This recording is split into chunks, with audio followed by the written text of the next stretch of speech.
L'Évangile selon Jean. Jean, chapitre 1. Au commencement était la parole, et la parole était avec Dieu, et la parole était Dieu. Elle était au commencement avec Dieu. Toutes ces choses ont été faites par elle, et rien de ce qui a été fait n'a été fait sans elle. En elle était la vie, et la vie était la lumière des hommes. La lumière luit dans les ténèbres, et les ténèbres ne l'ont point reçue.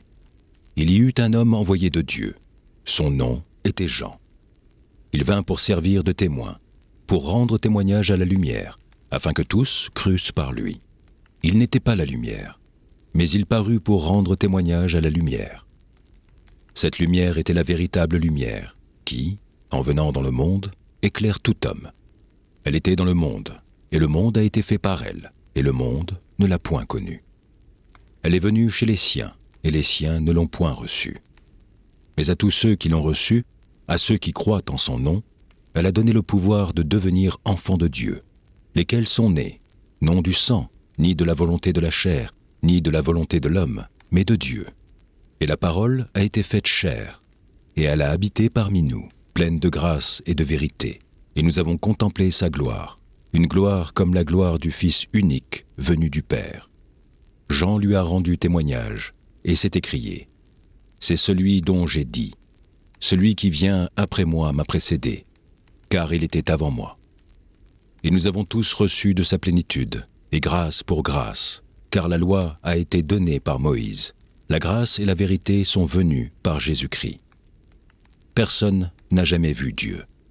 Le Fils unique, qui est dans le sein du Père, est celui qui l'a fait connaître. Voici le témoignage de Jean, lorsque les Juifs envoyèrent de Jérusalem des sacrificateurs et des Lévites pour lui demander : « Toi, qui es-tu » Il déclara, et le nia point. Il déclara qu'il n'était pas le Christ. Et ils lui demandèrent : « Quoi donc ? Es-tu Élie » Et il dit : « Je ne le suis point. » « Es-tu le prophète » Et il répondit non. Ils lui dirent alors : « Qui es-tu ? Afin que nous donnions une réponse à ceux qui nous ont envoyés. Que dis-tu de toi-même ? Moi, dit-il, je suis la voix de celui qui crie dans le désert. Aplanissez le chemin du Seigneur, comme a dit Ésaïe, le prophète. Ceux qui avaient été envoyés étaient des pharisiens. Ils lui firent encore cette question : Pourquoi donc baptises-tu, si tu n'es pas le Christ, ni Élie, ni le prophète ? Jean leur répondit : Moi, je baptise d'eau, mais au milieu de vous, il y a quelqu'un que vous ne connaissez pas, qui vient après moi. Je ne suis pas digne de délier la courroie de ses souliers. Ces choses se passèrent à Béthanie, au-delà du Jourdain, où Jean baptisait. Le lendemain, il vit Jésus venant à lui, et il dit : Voici l'agneau de Dieu, qui ôte le péché du monde. C'est celui dont j'ai dit : Après moi vient un homme qui m'a précédé, car il était avant moi. Je ne le connaissais pas, mais c'est afin qu'il fût manifesté à Israël que je suis venu baptiser d'eau. Jean rendit ce témoignage. J'ai vu l'Esprit descendre du ciel comme une colombe et s'arrêter sur lui. Je ne le connaissais pas, mais celui qui m'a envoyé baptiser d'eau, celui-là m'a dit : Celui sur qui tu verras l'Esprit descendre et s'arrêter, c'est celui qui baptise du Saint-Esprit. Et j'ai vu, et j'ai rendu témoignage qu'il est le Fils de Dieu. Le lendemain, Jean était encore là, avec 2 de ses disciples. Et, ayant regardé Jésus qui passait, il dit : Voilà l'agneau de Dieu. Les 2 disciples l'entendirent prononcer ces paroles, et ils suivirent Jésus. Jésus se retourna, et voyant qu'ils le suivaient, il leur dit : Que cherchez-vous ? Ils lui répondirent : Rabbi, ce qui signifie maître, où demeures-tu ? Venez, leur dit-il, et voyez. Ils allèrent, et ils virent où il demeurait. Et ils restèrent auprès de lui ce jour-là. C'était environ la 10e heure. André, frère de Simon-Pierre, était l'un d'eux qui avait entendu les paroles de Jean et qui avait suivi Jésus. Ce fut lui qui rencontra le premier son frère Simon et lui dit : Nous avons trouvé le Messie, ce qui signifie Christ. Et il le conduisit vers Jésus. Jésus, l'ayant regardé, dit : Tu es Simon, fils de Jonas. Tu seras appelé Céphas, ce qui signifie Pierre. Le lendemain, Jésus voulut se rendre en Galilée, et il rencontra Philippe. Il lui dit, « Suis-moi ». Philippe était de Bethsaïda, de la ville d'André et de Pierre. Philippe rencontra Nathanaël et lui dit, « Nous avons trouvé celui de qui Moïse a écrit dans la loi et dont les prophètes ont parlé, Jésus de Nazareth, fils de Joseph. » Nathanaël lui dit, « Peut-il venir de Nazareth quelque chose de bon ?» Philippe lui répondit, « Viens et vois. » Jésus, voyant venir à lui Nathanaël, dit de lui, « Voici vraiment un Israélite, dans lequel il n'y a point de fraude. D'où me connais-tu » lui dit Nathanaël. Jésus lui répondit, « Avant que Philippe t'appelât, quand tu étais sous le figuier, je t'ai vu. » Nathanaël répondit et lui dit, « Rabbi, tu es le Fils de Dieu, tu es le roi d'Israël. » Jésus lui répondit, « Parce que je t'ai dit que je t'ai vu sous le figuier, tu crois. Tu verras de plus grandes choses que celles-ci. » Et il lui dit, « En vérité, vous verrez désormais le ciel ouvert et les anges de Dieu monter et descendre sur le Fils de l'homme. » Chapitre 2. 3 jours après, il y eut des noces à Cana, en Galilée. La mère de Jésus était là, et Jésus fit aussi inviter aux noces avec ses disciples. Le vin ayant manqué, la mère de Jésus lui dit, « Ils n'ont plus de vin. » Jésus lui répondit, « Femme, qu'y a-t-il entre moi et toi? Mon heure n'est pas encore venue. » Sa mère dit au serviteur, « Faites ce qu'il vous dira. » Or, il y avait là 6 vases de pierre, destinés aux purifications des Juifs, et contenant chacun 2 ou 3 mesures. Jésus leur dit, « Remplissez d'eau ces vases. » Et ils les remplirent jusqu'au bord. « Puisez maintenant, leur dit-il, et portez-en à l'ordonnateur du repas. » Et ils lui en apportèrent. Quand l'ordonnateur du repas eut goûté l'eau changée en vin, ne sachant d'où venait ce vin, tandis que les serviteurs, qui avaient puisé de l'eau, le savaient bien, il appela l'époux et lui dit, « Tout homme sert d'abord le bon vin, puis le moins bon après qu'on s'est enivré. Toi, tu as gardé le bon vin jusqu'à présent. » Tel fut, à Cana en Galilée, le premier des miracles que fit Jésus. Il manifesta sa gloire, et ses disciples crurent en lui. Après cela, il descendit à Capernaum, avec sa mère, ses frères et ses disciples, et ils n'y demeurèrent que peu de jours. La Pâque des Juifs était proche, et Jésus monta à Jérusalem. Il trouva dans le temple les vendeurs de bœufs, de brebis et de pigeons, et les changeurs assis. Ayant fait un fouet avec des cordes, il les chassa tous du temple, ainsi que les brebis et les bœufs. Il dispersa la monnaie des changeurs et renversa les tables. Et il dit aux vendeurs de pigeons, « Ôtez cela d'ici, ne faites pas de la maison de mon Père une maison de trafic. » Ses disciples se souvinrent qu'il est écrit, « Le zèle de ta maison me dévore. » Les Juifs, prenant la parole, lui dirent, « Quel miracle nous montres-tu pour agir de la sorte ?» Jésus leur répondit, « Détruisez ce temple, et en 3 jours je le relèverai. » Les Juifs dirent, « Il a fallu 46 ans pour bâtir ce temple, et toi, en 3 jours, tu le relèveras. » Mais il parlait du temple de son corps. C'est pourquoi, lorsqu'il fut ressuscité des morts, ses disciples se souvinrent qu'il avait dit cela, et ils crurent à l'Écriture et à la parole que Jésus avait dite. Pendant que Jésus était à Jérusalem, à la fête de Pâques, plusieurs crurent en son nom, voyant les miracles qu'il faisait. Mais Jésus ne se fiait point à eux, parce qu'il les connaissait tous, et parce qu'il n'avait pas besoin qu'on lui rendît témoignage d'aucun homme, car il savait lui-même ce qui était dans l'homme. Chapitre 3. Mais il y eut un homme d'entre les pharisiens, nommé Nicodème, un chef des Juifs, qui vint, lui, auprès de Jésus, de nuit, et lui dit, « Rabbi, nous savons que tu es un docteur venu de Dieu, car personne ne peut faire ces miracles que tu fais, si Dieu n'est avec lui. » Jésus lui répondit, « En vérité, je te le dis, si un homme ne naît de nouveau, il ne peut voir le royaume de Dieu. » Nicodème lui dit, « Comment un homme peut-il naître quand il est vieux? Peut-il rentrer dans le sein de sa mère et naître ?» Jésus répondit, « En vérité, je te le dis, si un homme ne naît d'eau et d'esprit, il ne peut entrer dans le royaume de Dieu. Ce qui est né de la chair est chair, ce qui est né de l'esprit est esprit. Ne t'étonne pas que je t'ai dit, il faut que vous naissiez de nouveau. Le vent souffle où il veut, et tu en entends le bruit. Mais tu ne sais d'où il vient, ni où il va. Il en est ainsi de tout homme qui est né de l'esprit. Nicodème lui dit, « Comment cela peut-il se faire ?» Jésus lui répondit, « Tu es le docteur d'Israël et tu ne sais pas ces choses. En vérité, je te le dis, nous disons ce que nous savons, et nous rendons témoignage de ce que nous avons vu, et vous ne recevez pas notre témoignage. Si vous ne croyez pas quand je vous ai parlé des choses terrestres, comment croirez-vous quand je vous parlerai des choses célestes ? Personne n'est monté au ciel, si ce n'est celui qui est descendu du ciel, le Fils de l'homme qui est dans le ciel. Et comme Moïse éleva le serpent dans le désert, il faut de même que le Fils de l'homme soit élevé, afin que quiconque croit en lui ait la vie éternelle.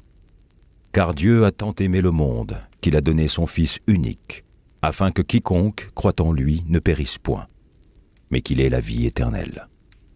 Dieu, en effet, n'a pas envoyé son Fils dans le monde pour qu'il juge le monde, mais pour que le monde soit sauvé par lui. Celui qui croit en lui n'est point jugé, mais celui qui ne croit pas est déjà jugé, parce qu'il n'a pas cru au nom du Fils unique de Dieu.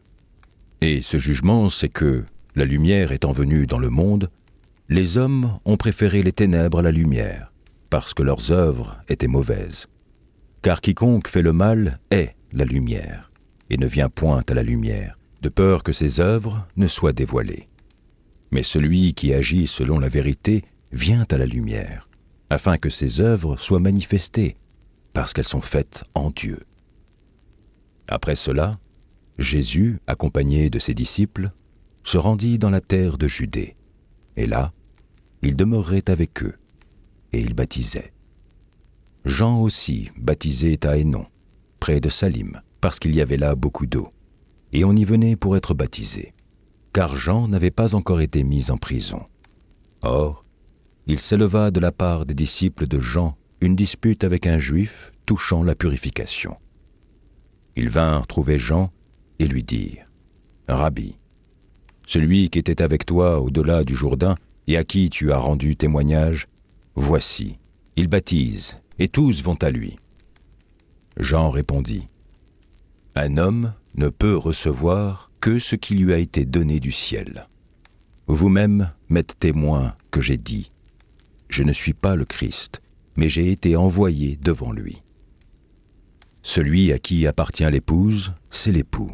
Mais l'ami de l'époux, qui se tient là et qui l'entend, éprouve une grande joie à cause de la voix de l'époux. Aussi, cette joie, qui est la mienne, est parfaite. Il faut qu'il croisse et que je diminue. Celui qui vient d'en haut est au-dessus de tous. Celui qui est de la terre est de la terre, et il parle comme étant de la terre. Celui qui vient du ciel est au-dessus de tous. Il rend témoignage de ce qu'il a vu et entendu, et personne ne reçoit son témoignage. Celui qui a reçu son témoignage a certifié que Dieu est vrai, car celui que Dieu a envoyé dit les paroles de Dieu, parce que Dieu ne lui donne pas l'esprit avec mesure. Le Père aime le Fils, et il a remis toutes choses entre ses mains. Celui qui croit au Fils a la vie éternelle. Celui qui ne croit pas au Fils ne verra point la vie, mais la colère de Dieu demeure sur lui. Chapitre 4. Le Seigneur sut que les pharisiens avaient appris qu'il faisait et baptisait plus de disciples que Jean. Toutefois, Jésus ne baptisait pas lui-même, mais c'étaient ses disciples. Alors, il quitta la Judée et retourna en Galilée. Comme il fallait qu'il passât par la Samarie, il arriva dans une ville de Samarie nommée Sychar, près du champ que Jacob avait donné à Joseph, son fils. Là se trouvait le puits de Jacob. Jésus, fatigué du voyage, était assis au bord du puits. C'était environ la 6e heure. Une femme de Samarie vint puiser de l'eau. Jésus lui dit, « Donne-moi à boire. » Car ses disciples étaient allés à la ville pour acheter des vivres. La femme samaritaine lui dit, « Comment toi, qui es juif, me demandes-tu à boire, à moi qui suis une femme samaritaine. Les Juifs, en effet, n'ont pas de relation avec les Samaritains. Jésus lui répondit, « Si tu connaissais le don de Dieu, et qui est celui qui te dit, « Donne-moi à boire », tu lui aurais toi-même demandé à boire, et il t'aurait donné de l'eau vive. « Seigneur, lui dit la femme, tu n'as rien pour puiser, et le puits est profond. D'où aurais-tu donc cette eau vive? Es-tu plus grand que notre père Jacob, qui nous a donné ce puits, et qui en a bu lui-même, ainsi que ses fils et ses troupeaux? » Jésus lui répondit, « Quiconque boit de cette eau aura encore soif. Mais celui qui boira de l'eau que je lui donnerai n'aura jamais soif. Et l'eau que je lui donnerai deviendra en lui une source d'eau qui jaillira jusque dans la vie éternelle. » La femme lui dit, « Seigneur, donne-moi cette eau, afin que je n'ai plus soif et que je ne vienne plus puiser ici. » « Va, lui dit Jésus, appelle ton mari et viens ici. » La femme répondit, « Je n'ai point de mari. » Jésus lui dit, « Tu as eu raison de dire, je n'ai point de mari. Car tu as eu 5 maris, et celui que tu as maintenant n'est pas ton mari. En cela tu as dit vrai. » « Seigneur, lui dit la femme, je vois que tu es prophète. Nos pères ont adoré sur cette montagne, et vous dites, vous, que le lieu où il faut adorer est à Jérusalem. Femme, lui dit Jésus, crois-moi, l'heure vient où ne sera ni sur cette montagne ni à Jérusalem que vous adorerez le Père. Vous adorez ce que vous ne connaissez pas. Nous adorons ce que nous connaissons, car le salut vient des Juifs. Mais l'heure vient, et elle est déjà venue, où les vrais adorateurs adoreront le Père en esprit et en vérité, car ce sont là les adorateurs que le Père demande. Dieu est esprit, et il faut que ceux qui l'adorent en esprit et en vérité. La femme lui dit, « Je sais que le Messie doit venir, celui qu'on appelle Christ. Quand il sera venu, il nous annoncera toutes choses. » Jésus lui dit, « Je le suis, moi qui te parle. » Là-dessus arrivèrent ses disciples, qui furent étonnés de ce qu'il parlait avec une femme. Toutefois, aucun ne dit, « Que demandes-tu » ou « De quoi parles-tu avec elle ?» Alors la femme, ayant laissé sa cruche, s'en alla dans la ville et dit aux gens, « Venez voir un homme qui m'a dit tout ce que j'ai fait. Ne serait-ce point le Christ ?» Ils sortirent de la ville et ils vinrent vers lui. Pendant ce temps, les disciples le pressaient de manger, disant, « Rabbi, mange. » Mais il leur dit, « J'ai à manger une nourriture que vous ne connaissez pas. » Les disciples se disaient donc les uns aux autres, « Quelqu'un lui aurait-il apporté à manger ?» Jésus leur dit, « Ma nourriture est de faire la volonté de celui qui m'a envoyé et d'accomplir son œuvre. Ne dites-vous pas qu'il y a encore 4 mois jusqu'à la moisson? Voici, je vous le dis, levez les yeux et regardez les champs qui déjà blanchissent pour la moisson. Celui qui moissonne reçoit un salaire et amasse des fruits pour la vie éternelle, afin que celui qui sème et celui qui moissonne se réjouissent ensemble. Car en ceci, ce qu'on dit est vrai. Autre est celui qui sème, et autre celui qui moissonne. Je vous ai envoyé moissonner ce que vous n'avez pas travaillé. D'autres ont travaillé, et vous êtes entrés dans leur travail. » Plusieurs Samaritains de cette ville crurent en Jésus à cause de cette déclaration formelle de la femme. « Il m'a dit tout ce que j'ai fait. » Aussi, quand les Samaritains vinrent le trouver, ils le prièrent de rester auprès d'eux. Et il resta là 2 jours. Un beaucoup plus grand nombre crurent à cause de sa parole. Et il disait à la femme, « Ce n'est plus à cause de ce que tu as dit que nous croyons, car nous l'avons entendu nous-mêmes, et nous savons qu'il est vraiment le Sauveur du monde. » Après ces 2 jours, Jésus partit de là pour se rendre en Galilée, car il avait déclaré lui-même qu'un prophète n'est pas honoré dans sa propre patrie. Lorsqu'il arriva en Galilée, il fut bien reçu des Galiléens, qui avaient vu tout ce qu'il avait fait à Jérusalem pendant la fête, car eux aussi étaient allés à la fête. Il retourna donc à Cana, en Galilée, où il avait changé l'eau en vin. Il y avait à Capernaum un officier du roi, dont le fils était malade. Ayant appris que Jésus était venu de Judée en Galilée, il alla vers lui et le pria de descendre et de guérir son fils, qui était près de mourir. Jésus lui dit, « Si vous ne voyez pas des miracles et des prodiges, vous ne croyez point. » L'officier du roi lui dit, « Seigneur, descends avant que mon enfant meure. » « Va, lui dit Jésus, ton fils vit. » Et cet homme crut à la parole que Jésus lui avait dite, et il s'en alla. Comme déjà il descendait, ses serviteurs venaient à sa rencontre, lui apportèrent cette nouvelle. « Ton enfant vit. » Il leur demanda à quelle heure il s'était trouvé mieux, et ils lui dirent « Hier, à la 7e heure, la fièvre l'a quitté. » Le père reconnut que c'était à cette heure-là que Jésus lui avait dit « Ton fils vit. » Et il crut, lui et toute sa maison. Jésus fit encore ce second miracle lorsqu'il fut venu de Judée en Galilée. Chapitre 5. Après cela, il y eut une fête des Juifs, et Jésus monta à Jérusalem. Or, à Jérusalem, près de la porte des brebis, il y a une piscine qui s'appelle en hébreu Bethesda, et qui a 5 portiques. Sous ces portiques étaient couchés en grand nombre des malades, des aveugles, des boiteux, des paralytiques, qui attendaient le mouvement de l'eau. Car un ange descendait de temps en temps dans la piscine et agitait l'eau. Et celui qui y descendait, le premier, après que l'eau avait été agitée, était guéri, quelle que fût sa maladie. Là se trouvait un homme malade depuis 38 ans. Jésus, l'ayant vu coucher et sachant qu'il était malade depuis longtemps, lui dit « Veux-tu être guéri ?» Le malade lui répondit « Seigneur, je n'ai personne pour me jeter dans la piscine quand l'eau est agitée, et pendant que j'y vais, un autre descend avant moi. »« Lève-toi, lui dit Jésus, prends ton lit et marche. » Aussitôt cet homme fut guéri, il prit son lit et marcha. C'était un jour de sabbat. Les Juifs dirent donc à celui qui avait été guéri, « C'est le sabbat, il ne t'est pas permis d'emporter ton lit. » Il leur répondit, « Celui qui m'a guéri m'a dit, prends ton lit et marche. » Ils lui demandèrent, « Qui est l'homme qui t'a dit, prends ton lit et marche ?»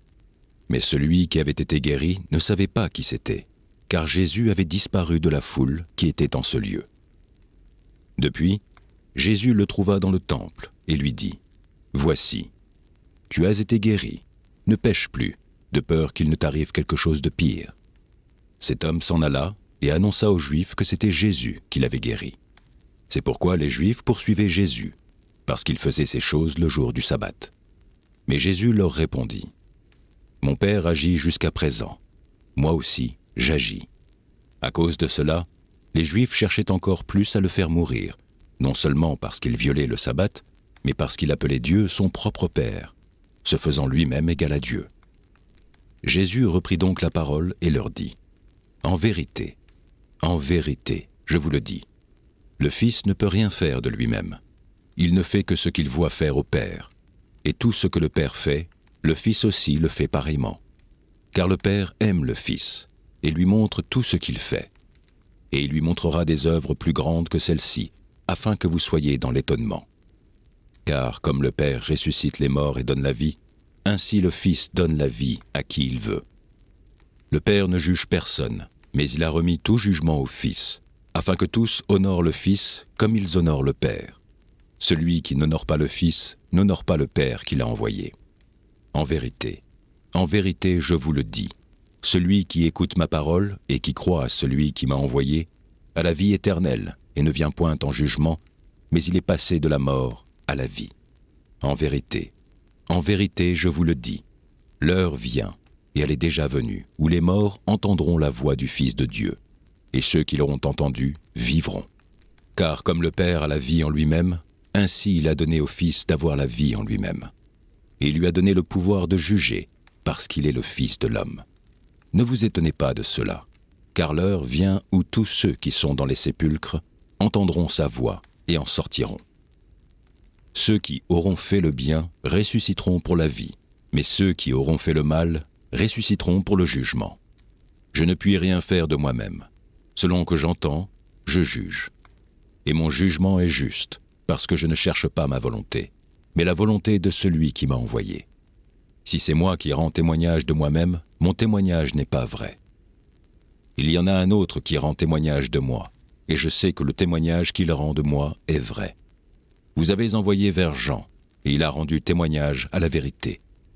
Pour moi, ce n'est pas d'un homme que je reçois le témoignage, mais je dis ceci, afin que vous soyez sauvés. Jean était la lampe qui brûle et qui luit, et vous avez voulu vous réjouir 1 heure à sa lumière. Moi, j'ai un témoignage plus grand que celui de Jean. Car les œuvres que le Père m'a donné d'accomplir, ces œuvres mêmes que je fais, témoignent de moi que c'est le Père qui m'a envoyé. Et le Père qui m'a envoyé a rendu lui-même témoignage de moi. Vous n'avez jamais entendu sa voix, vous n'avez point vu sa face, et sa parole ne demeure point en vous, parce que vous ne croyez pas à celui qui l'a envoyé. Vous sondez les Écritures, parce que vous pensez avoir en elles la vie éternelle. Ce sont elles qui rendent témoignage de moi, et vous ne voulez pas venir à moi pour avoir la vie. Je ne tire pas ma gloire des hommes, mais je sais que vous n'avez point en vous l'amour de Dieu. Je suis venu au nom du Père, et vous ne me recevez pas. Si un autre vient en son propre nom, vous le recevrez. Comment pouvez-vous croire, vous qui tirez votre gloire les uns des autres, et qui ne cherchez point la gloire qui vient de Dieu seul? Ne pensez pas que moi je vous accuserai devant le Père. Celui qui vous accuse, c'est Moïse, en qui vous avez mis votre espérance.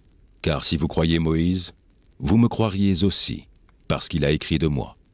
Mais si vous ne croyez pas à ses écrits, comment croirez-vous à mes paroles?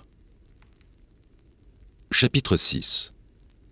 Après cela, Jésus s'en alla de l'autre côté de la mer de Galilée, de Tibériade. Une grande foule le suivait, parce qu'elle voyait les miracles qu'il opérait sur les malades. Jésus monta sur la montagne, et là, il s'assit avec ses disciples. Or, la Pâque était proche, la fête des Juifs. Ayant levé les yeux, et voyant qu'une grande foule venait à lui, Jésus dit à Philippe, « Où achèterons-nous des pains pour que ces gens aient à manger ?» Il disait cela pour l'éprouver, car il savait ce qu'il allait faire. Philippe lui répondit, « Les pains qu'on aurait pour 200 deniers ne suffiraient pas pour que chacun en reçût un peu. » Un de ses disciples, André, frère de Simon-Pierre, lui dit, « Il y a ici un jeune garçon qui a 5 pains d'orge et 2 poissons. Mais qu'est-ce que cela pour tant de gens ?» Jésus dit, « Faites-les asseoir. » Il y avait dans ce lieu beaucoup d'herbes. Ils s'assirent donc au nombre d'environ 5000 hommes. Jésus prit les pains, rendit grâce et les distribua à ceux qui étaient assis. Il leur donna de même des poissons, autant qu'ils en voulurent. Lorsqu'ils furent rassasiés, ils dirent à ses disciples, « Ramassez les morceaux qui restent, afin que rien ne se perde. » Ils les ramassèrent donc. Et ils remplirent 12 paniers avec les morceaux, qui restèrent des 5 pains d'orge, après que tous eurent mangé. Ces gens, ayant vu le miracle que Jésus avait fait, disaient, « Celui-ci est vraiment le prophète qui doit venir dans le monde. » Et Jésus, sachant qu'ils allaient venir l'enlever pour le faire roi, se retira de nouveau sur la montagne, lui seul. Quand le soir fut venu, ses disciples descendirent au bord de la mer. Étant montés dans une barque, ils traversaient la mer pour se rendre à Capernaum. Il faisait déjà nuit, et Jésus ne les avait pas encore rejoints. Il soufflait un grand vent, et la mer était agitée. Après avoir ramé environ 25 ou 30 stades, ils virent Jésus marchant sur les eaux et s'approchant de la barque. Ils eurent peur, mais Jésus leur dit, « C'est moi, n'ayez pas peur. » Ils voulaient donc le prendre dans la barque, et aussitôt la barque aborda au lieu où ils allaient. La foule, qui était restée de l'autre côté de la mer, avait remarqué qu'il ne se trouvait là qu'une seule barque, et que Jésus n'était pas monté dans cette barque avec ses disciples, mais qu'ils étaient partis seuls. Le lendemain, comme d'autres barques étaient arrivées de Tibériade, près du lieu où ils avaient mangé le pain après que le Seigneur eut rendu grâce, les gens de la foule, ayant vu que ni Jésus ni ses disciples n'étaient là, montèrent eux-mêmes dans ces barques et allèrent à Capernaum, à la recherche de Jésus. Et, l'ayant trouvé au-delà de la mer, ils lui dirent, « Rabbi, quand es-tu venu ici ?» Jésus leur répondit, « en vérité, je vous le dis, vous me cherchez non parce que vous avez vu des miracles, mais parce que vous avez mangé des pains et que vous avez été rassasiés. Travaillez, non pour la nourriture qui périt, mais pour celle qui subsiste pour la vie éternelle, et que le Fils de l'homme vous donnera, car c'est lui que le Père, que Dieu a marqué de son sceau. » Ils lui dirent, « Que devons-nous faire pour faire les œuvres de Dieu ?» Jésus leur répondit, « L'œuvre de Dieu, c'est que vous croyez en celui qui l'a envoyé. » « Quel miracle fais-tu donc, lui dirent-ils, afin que nous le voyions et que nous croyions en toi? Que fais-tu? Nos pères ont mangé la manne dans le désert, selon ce qui est écrit. il leur donna le pain du ciel à manger. Jésus leur dit, « en vérité, je vous le dis, Moïse ne vous a pas donné le pain du ciel, mais mon Père vous donne le vrai pain du ciel. Car le pain de Dieu, c'est celui qui descend du ciel et qui donne la vie au monde. » Ils lui dirent, « Seigneur, donne-nous toujours ce pain. » Jésus leur dit, « Je suis le pain de vie.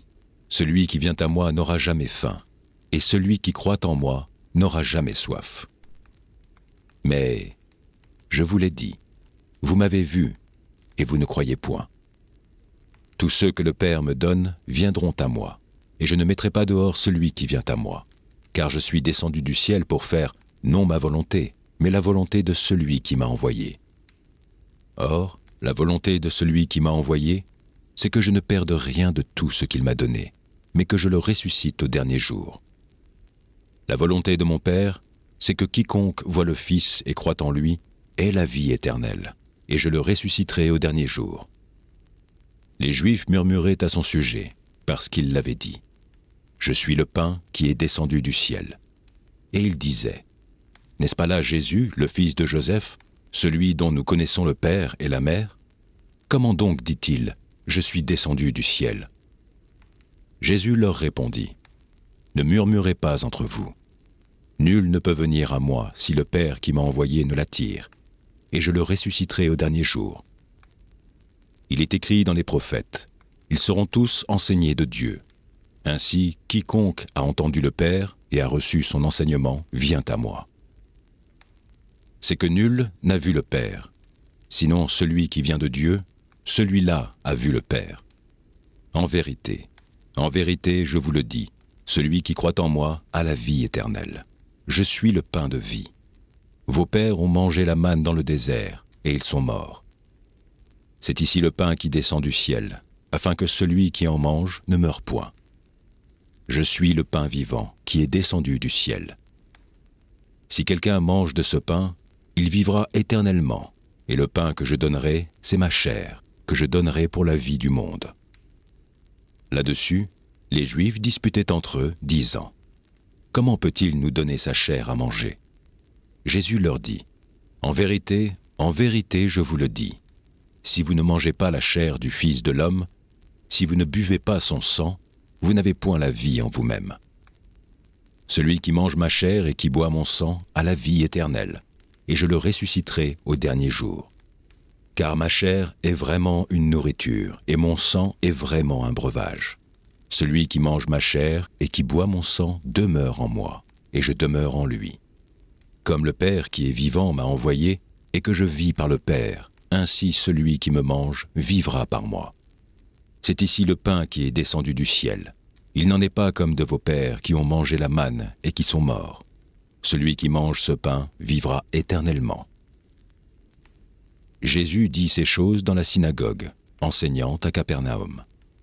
Plusieurs de ses disciples, après l'avoir entendu, dirent, « Cette parole est dure, qui peut l'écouter ?»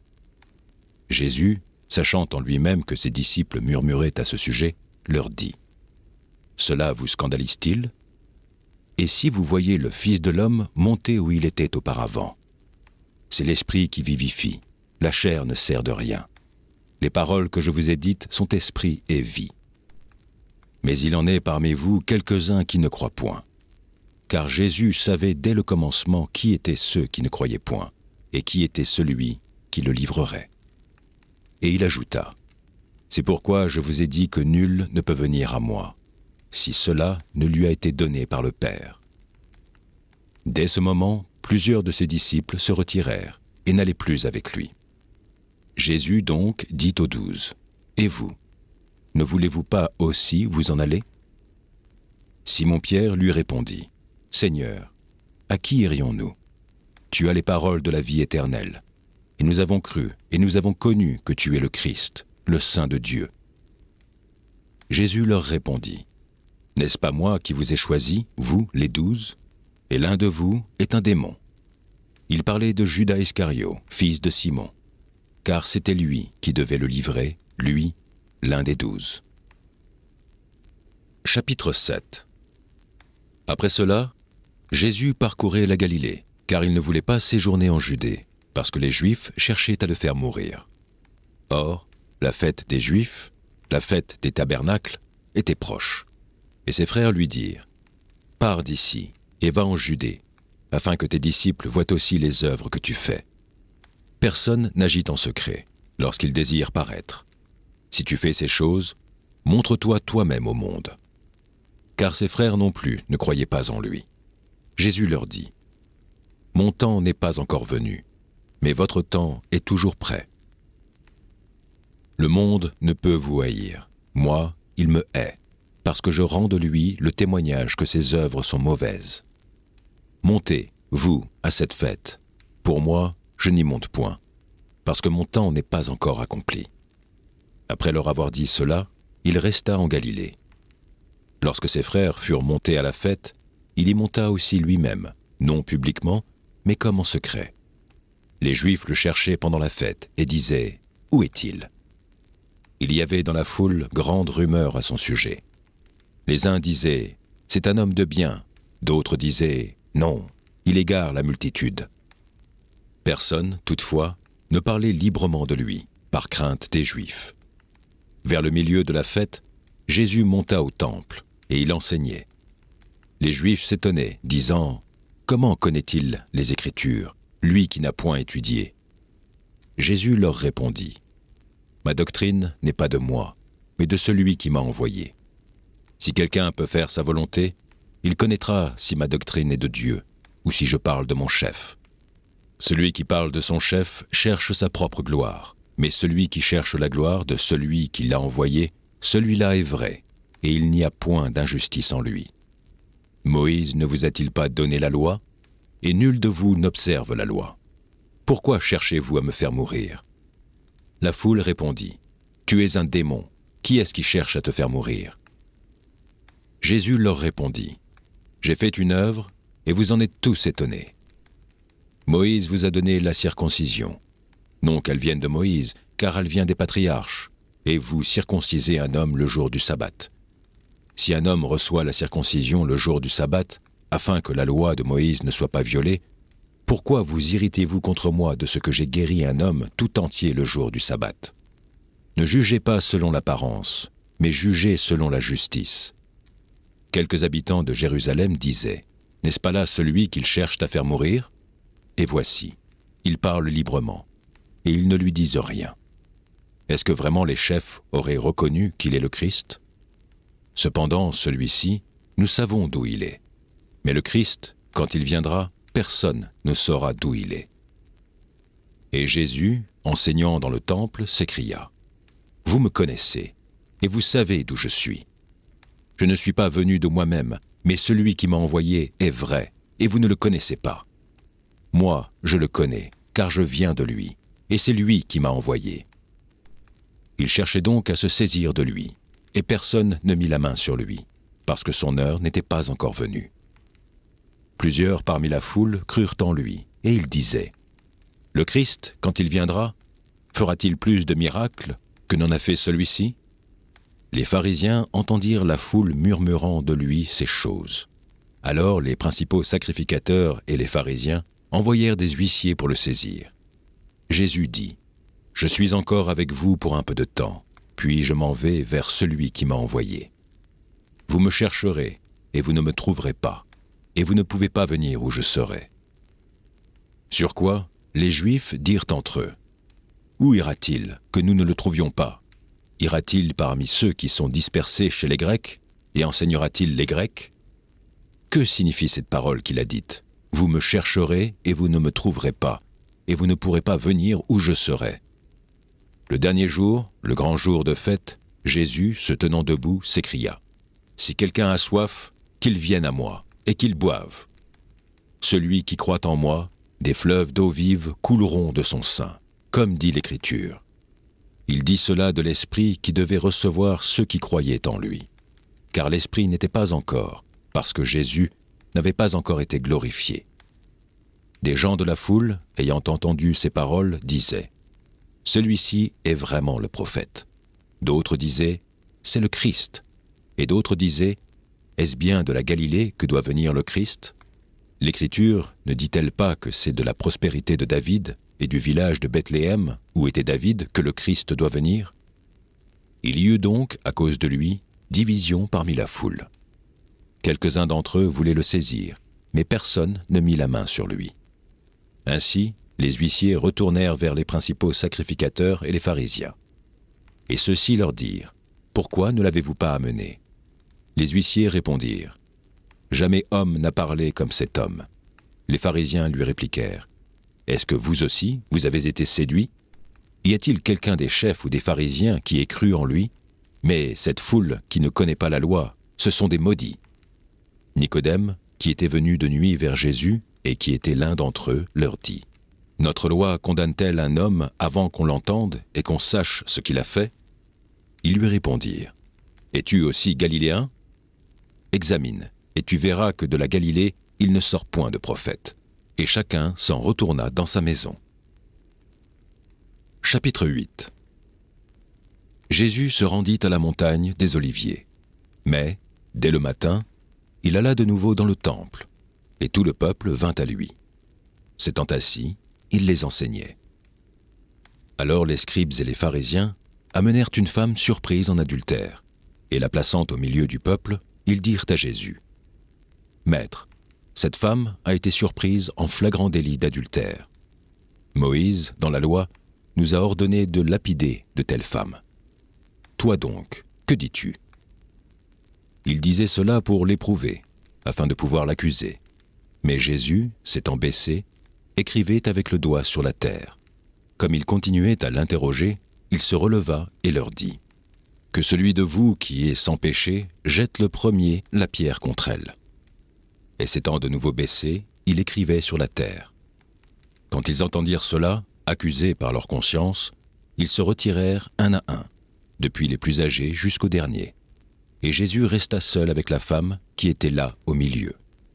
Alors, s'étant relevé et ne voyant plus que la femme, Jésus lui dit, « Femme, où sont ceux qui t'accusaient? Personne ne t'a-t-il condamné ?» Elle répondit, « Non, Seigneur. » Et Jésus lui dit, « Je ne te condamne pas non plus. Va et ne pêche plus. » Jésus leur parla de nouveau et dit, « Je suis la lumière du monde.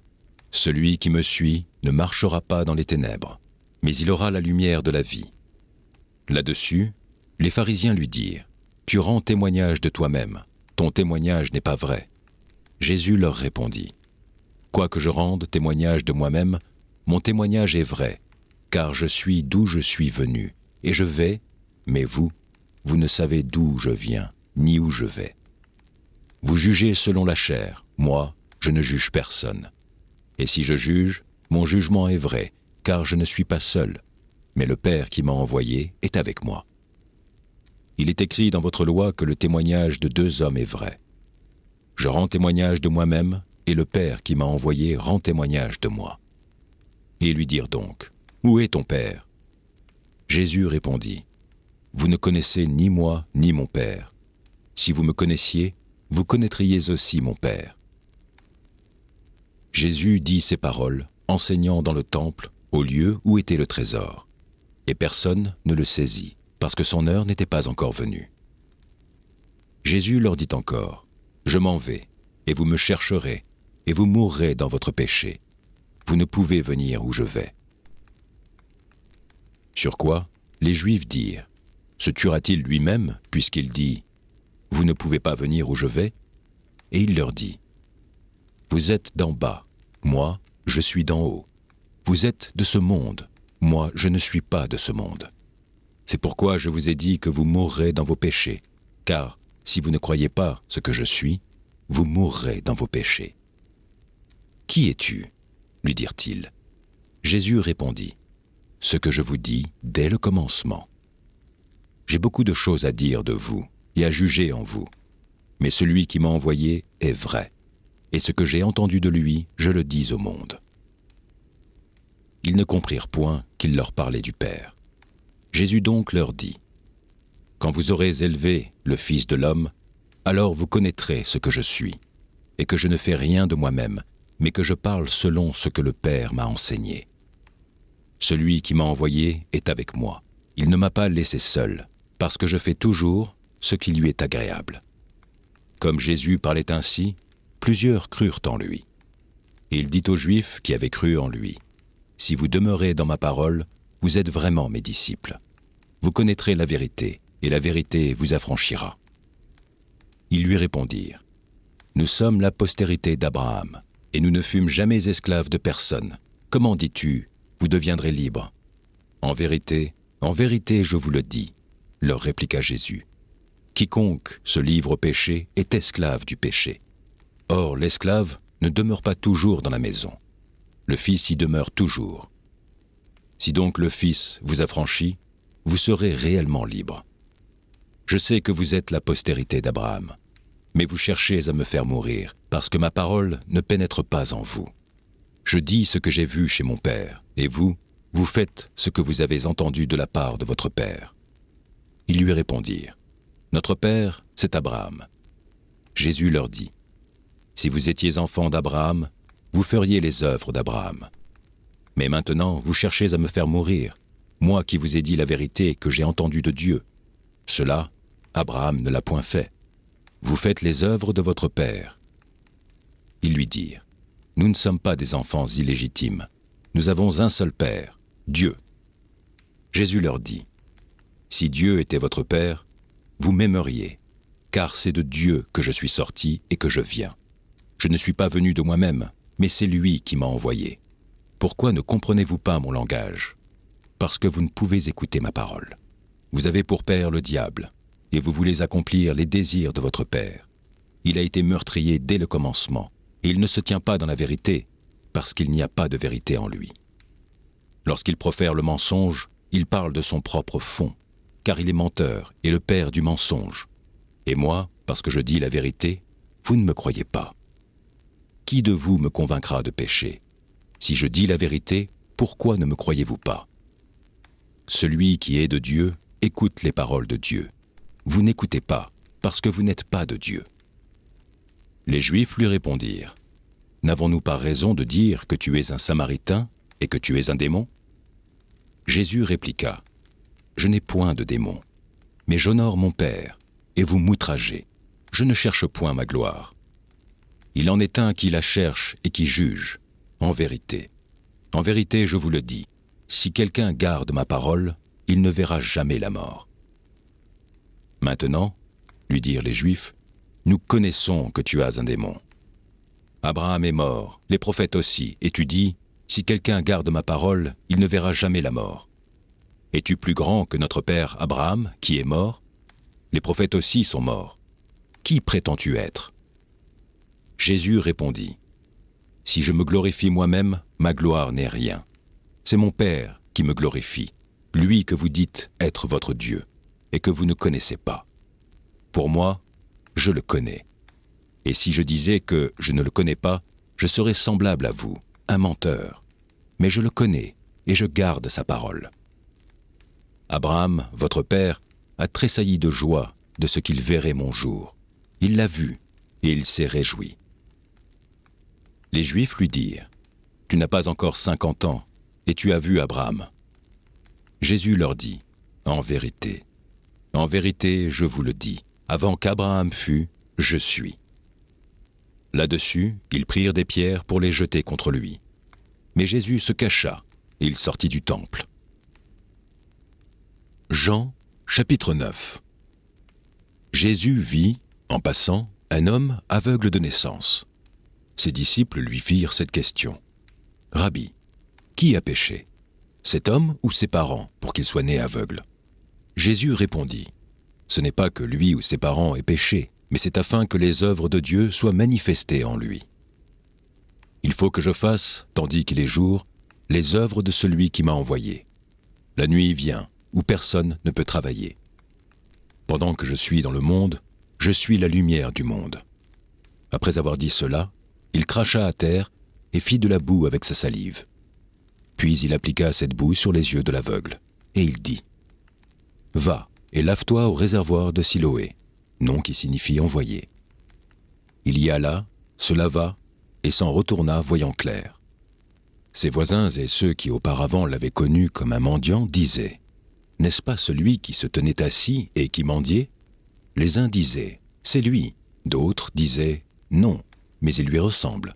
Et lui-même disait, c'est moi. Ils lui dirent donc, comment tes yeux ont-ils été ouverts ?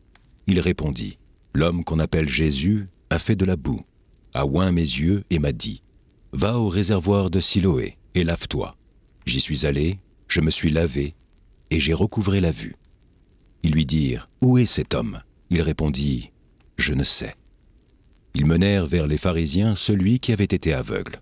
Or, c'était un jour de sabbat que Jésus avait fait de la boue et lui avait ouvert les yeux. De nouveau, les pharisiens aussi lui demandèrent comment il avait recouvré la vue. Et il leur dit, il a appliqué de la boue sur mes yeux, je me suis lavé et je vois.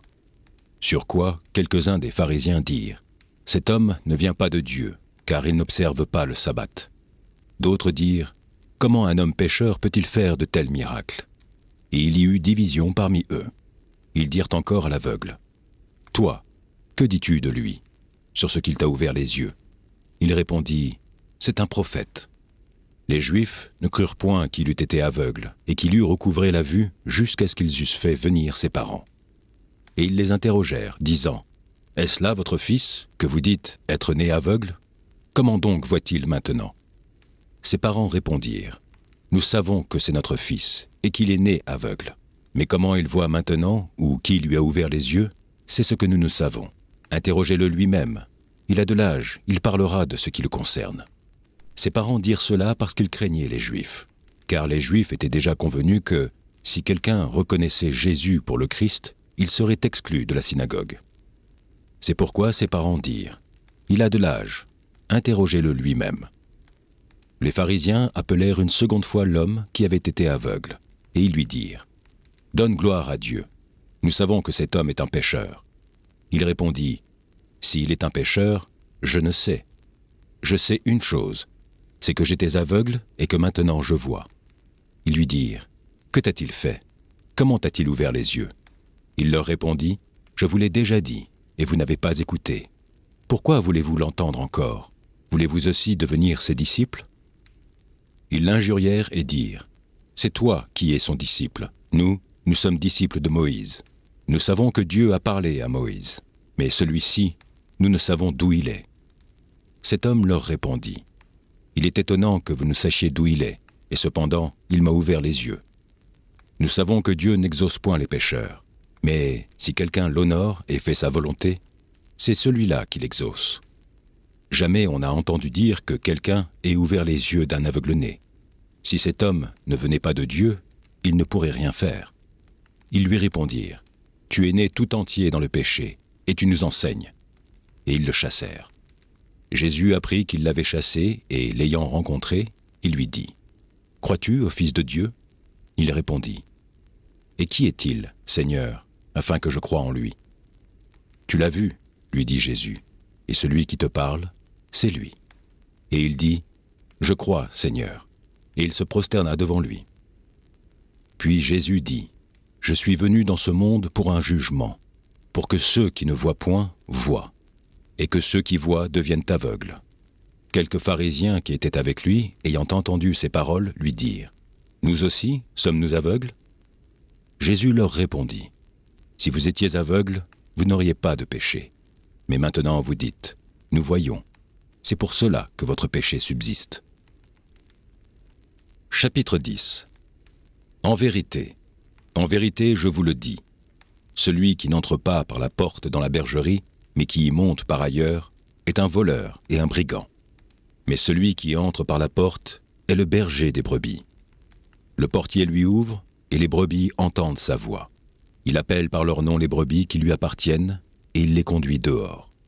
Lorsqu'il a fait sortir toutes ses propres brebis, il marche devant elles, et les brebis le suivent, parce qu'elles connaissent sa voix. Elles ne suivront point un étranger, mais elles fuiront loin de lui, parce qu'elles ne connaissent pas la voix des étrangers. Jésus leur dit cette parabole, mais ils ne comprirent pas de quoi il parlait. Jésus leur dit encore, en vérité, je vous le dis, je suis la porte des brebis. Tous ceux qui sont venus avant moi sont des voleurs et des brigands, mais les brebis ne les ont point écoutés. Je suis la porte. Si quelqu'un entre par moi, il sera sauvé. Il entrera et il sortira, et il trouvera des pâturages. Le voleur ne vient que pour dérober, égorger et détruire. Moi, je suis venu afin que les brebis aient la vie, et qu'elles soient dans l'abondance. Je suis le bon berger. Le bon berger donne sa vie pour ses brebis. Mais le mercenaire, qui n'est pas le berger et à qui n'appartiennent pas les brebis, voit venir le loup, abandonne les brebis et prend la fuite. Et le loup les ravit et les disperse. Le mercenaire s'enfuit parce qu'il est mercenaire et qu'il ne se met point en peine des brebis. Je suis le bon berger. Je connais mes brebis et elles me connaissent, comme le Père me connaît et comme je connais le Père, et je donne ma vie pour mes brebis. J'ai encore d'autres brebis qui ne sont pas de cette bergerie. Celles-là, il faut que je les amène. Elles entendront ma voix, et il y aura un seul troupeau, un seul berger.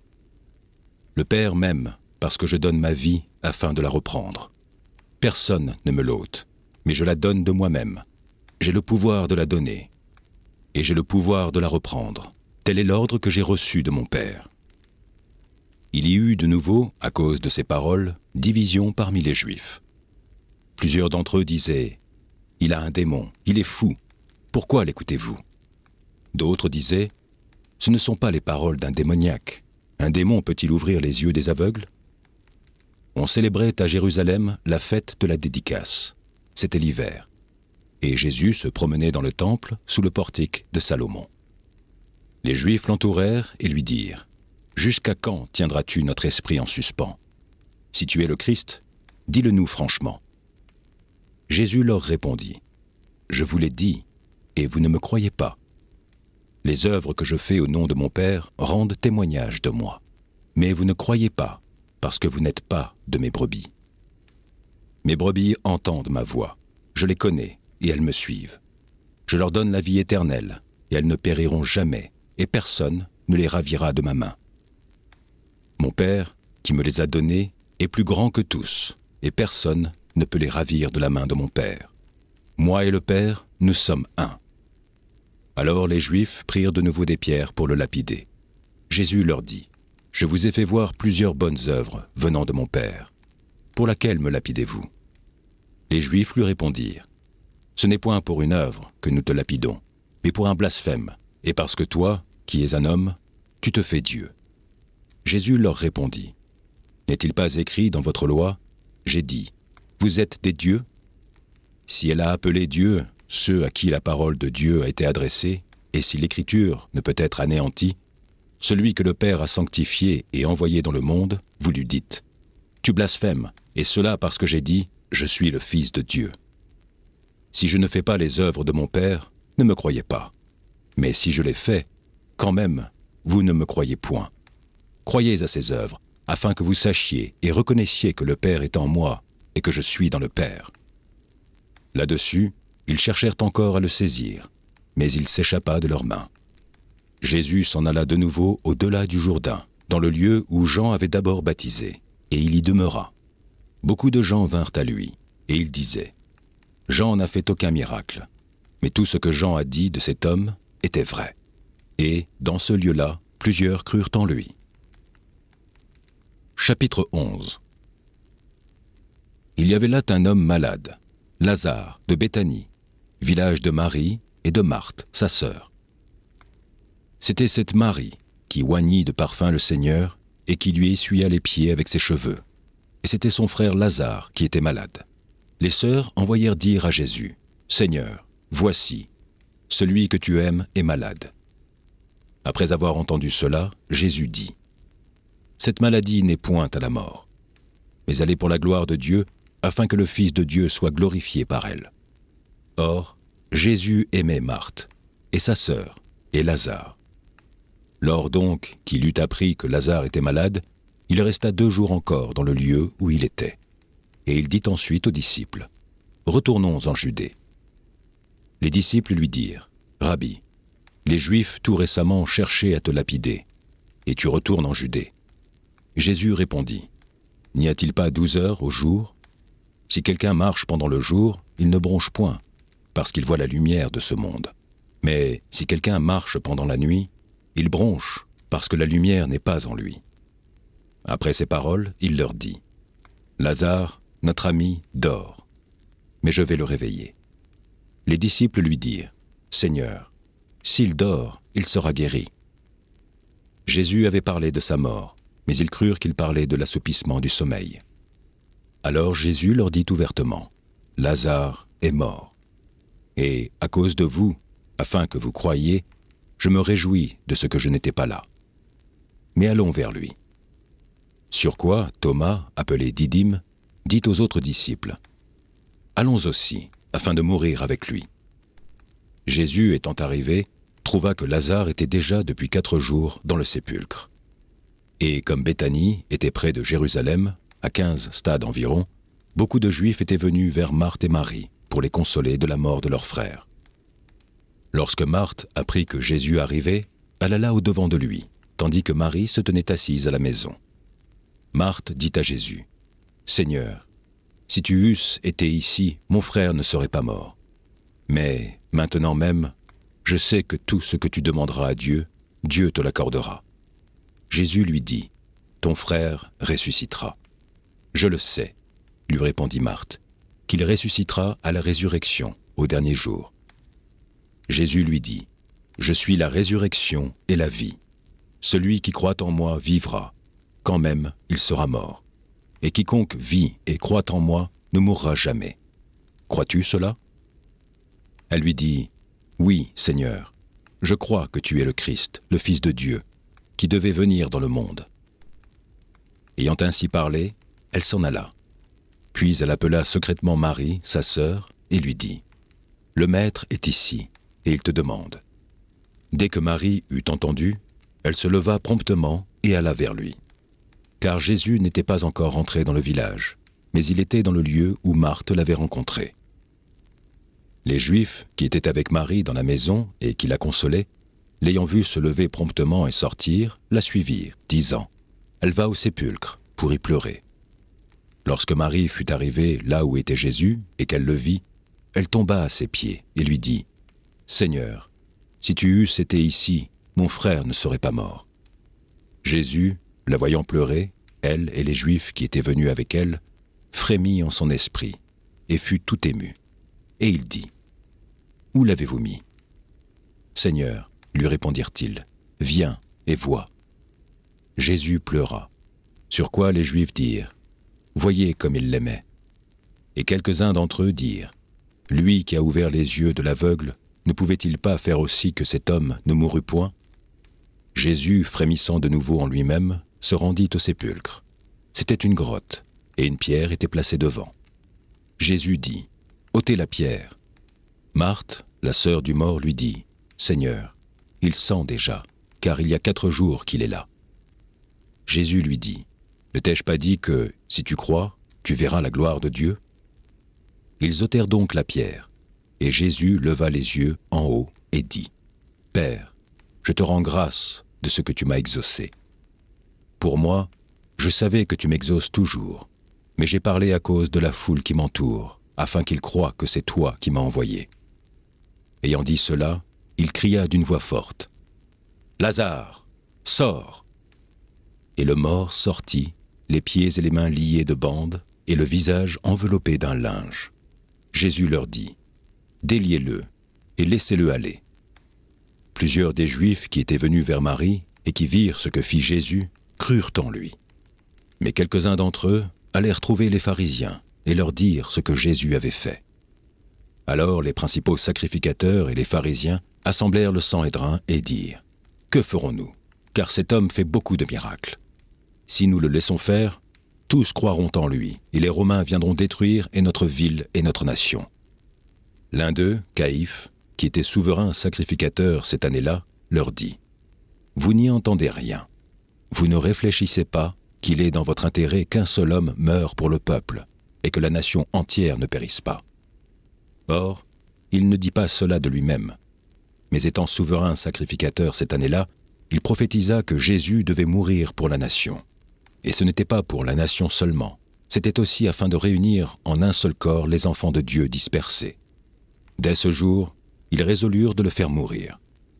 C'est pourquoi Jésus ne se montra plus ouvertement parmi les Juifs. mais il se retira dans la contrée voisine du désert, dans une ville appelée Éphraïm. Et là, il demeurait avec ses disciples. La Pâque des Juifs était proche, et beaucoup de gens du pays montèrent à Jérusalem avant la Pâque pour se purifier. Ils cherchaient Jésus, et ils se disaient les uns aux autres dans le temple. « Que vous en semble? Ne viendra-t-il pas à la fête ?» Or, les principaux sacrificateurs et les pharisiens avaient donné l'ordre que si quelqu'un savait où il était, il le déclara, afin qu'on se saisît de lui. Chapitre 12. 6 jours avant la Pâque, Jésus arriva à Béthanie, où était Lazare, qu'il avait ressuscité des morts. Là, on lui fit un souper. Marthe servait, et Lazare était un de ceux qui se trouvaient à table avec lui. Marie, ayant pris un livre d'un parfum de nard pur de grand prix, oignit les pieds de Jésus, et elle lui essuya les pieds avec ses cheveux. Et la maison fut remplie de l'odeur du parfum.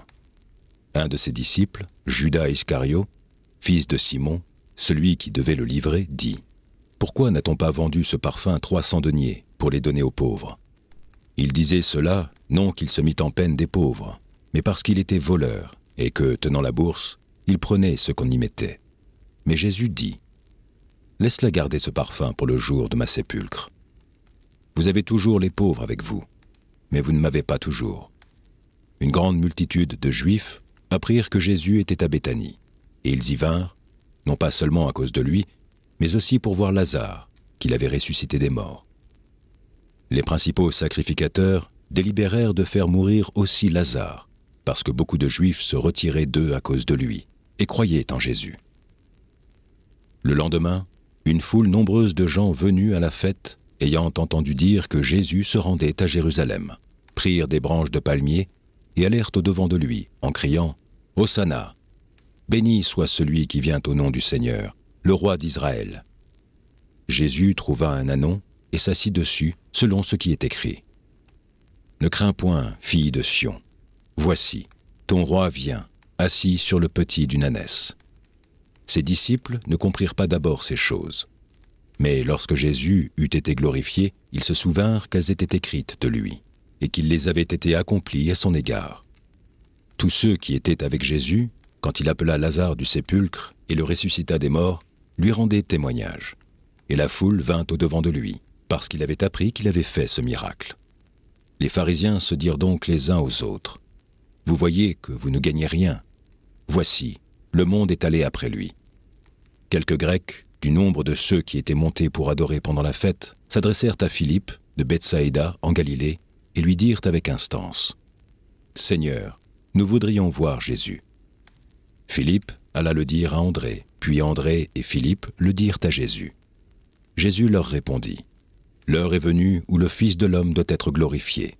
En vérité, je vous le dis, si le grain de blé qui est tombé en terre ne meurt, il reste seul.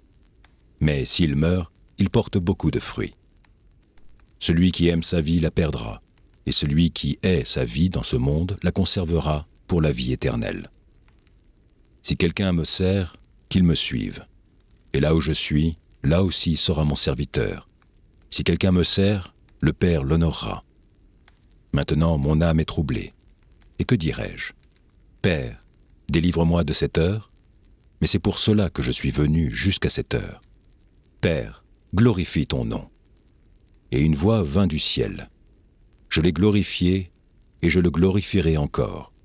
La foule qui était là, et qui avait entendu, disait que c'était un tonnerre. D'autres disaient, un ange lui a parlé. Jésus dit, ce n'est pas à cause de moi que cette voix s'est fait entendre, c'est à cause de vous. Maintenant a lieu le jugement de ce monde. Maintenant le prince de ce monde sera jeté dehors. Et moi, quand j'aurai été enlevé de la terre, j'atterrirai tous les hommes à moi. En parlant ainsi, il indiquait de quelle mort il devait mourir. La foule lui répondit, « Nous avons appris par la loi que le Christ demeure éternellement. Comment donc dis-tu, il faut que le Fils de l'homme soit élevé? Qui est ce Fils de l'homme » Jésus leur dit, « La lumière est encore pour un peu de temps au milieu de vous. Marchez pendant que vous avez la lumière, afin que les ténèbres ne vous surprennent point. Celui qui marche dans les ténèbres ne sait où il va. Pendant que vous avez la lumière, croyez en la lumière, afin que vous soyez des enfants de lumière. » Jésus dit ces choses, puis il s'en alla et se cacha loin d'eux. Malgré tant de miracles qu'il avait faits en leur présence, ils ne croyaient pas en lui, afin que s'accomplît la parole qu'Ésaïe, le prophète, a prononcée. « Seigneur, qui a cru à notre prédication, et à qui le bras du Seigneur a-t-il été révélé ?» Aussi ne pouvaient-ils croire, parce qu'Ésaïe a dit encore « Il a aveuglé leurs yeux, et il a endurci leur cœur, de peur qu'ils ne voient des yeux, qu'ils ne comprennent du cœur, qu'ils ne se convertissent, et que je ne les guérisse. » Ésaïe dit ces choses lorsqu'il vit sa gloire et qu'il parla de lui. Cependant, même parmi les chefs, plusieurs crurent en lui. Mais, à cause des pharisiens, ils n'en faisaient pas l'aveu, dans la crainte d'être exclus de la synagogue. Car ils aimèrent la gloire des hommes plus que la gloire de Dieu. Or, Jésus s'était écrié « Celui qui croit en moi, croit non pas en moi, mais en celui qui m'a envoyé. Et celui qui me voit, voit celui qui m'a envoyé. Je suis venu comme une lumière dans le monde, afin que quiconque croit en moi ne demeure pas dans les ténèbres. Si quelqu'un entend mes paroles et ne les garde point, ce n'est pas moi qui le juge, car je suis venu non pour juger le monde, mais pour sauver le monde.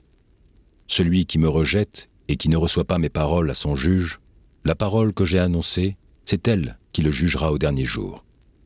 Car je n'ai point parlé de moi-même, mais le Père qui m'a envoyé m'a prescrit lui-même ce que je dois dire et annoncer. Et je sais que son commandement est la vie éternelle. C'est pourquoi les choses que je dis, je les dis comme le Père me les a dites. Chapitre 13. Avant la fête de Pâques, Jésus, sachant que son heure était venue de passer de ce monde au Père, et ayant aimé les siens qui étaient dans le monde, mit le comble à son amour pour eux.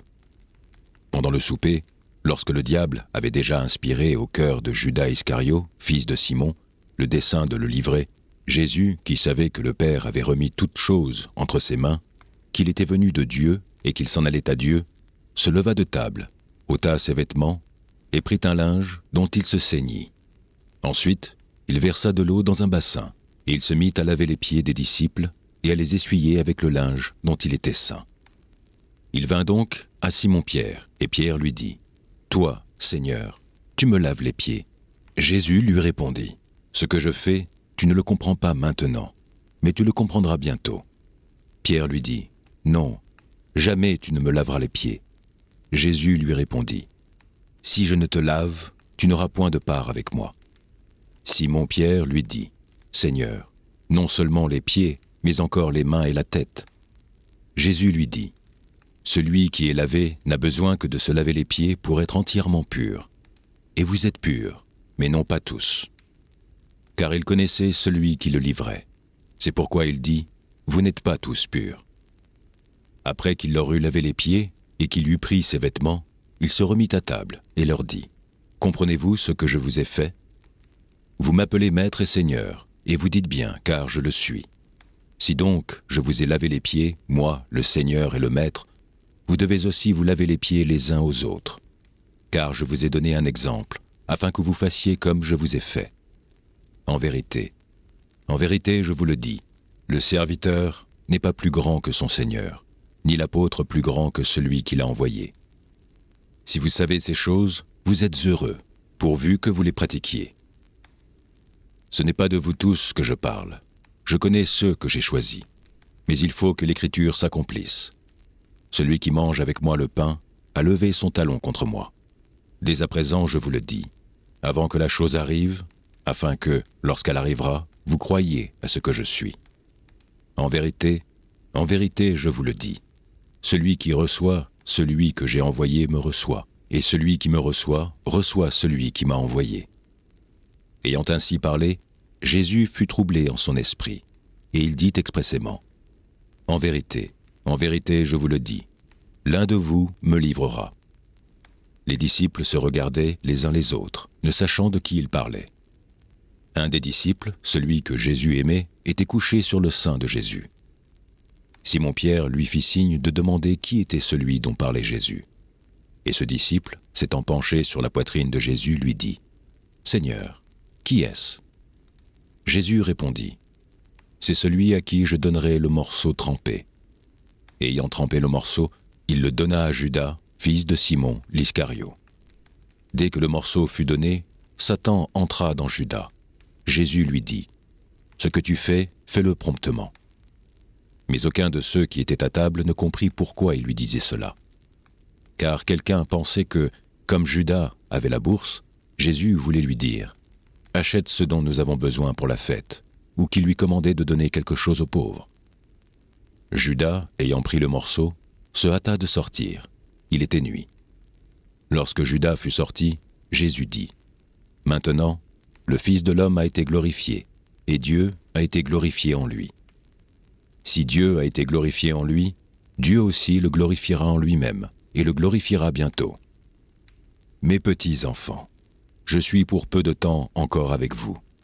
Vous me chercherez, et comme j'ai dit aux Juifs, vous ne pouvez venir où je vais. Je vous le dis aussi maintenant. Je vous donne un commandement nouveau. Aimez-vous les uns les autres, comme je vous ai aimés, vous aussi. Aimez-vous les uns les autres. À ceci, tous connaîtront que vous êtes mes disciples, si vous avez de l'amour les uns pour les autres. » Simon-Pierre lui dit, « Seigneur, où vas-tu » Jésus répondit, « Tu ne peux pas maintenant me suivre où je vais, mais tu me suivras plus tard. » « Seigneur, lui dit Pierre, pourquoi ne puis-je pas te suivre maintenant? Je donnerai ma vie pour toi. » Jésus répondit, « Tu donneras ta vie pour moi. En vérité, je te le dis, le coq ne chantera pas que tu ne m'aies renié 3 fois. » Chapitre 14. Que votre cœur ne se trouble point. Croyez en Dieu, et croyez en moi. Il y a plusieurs demeures dans la maison de mon Père. Si cela n'était pas, je vous l'aurais dit, je vais vous préparer une place.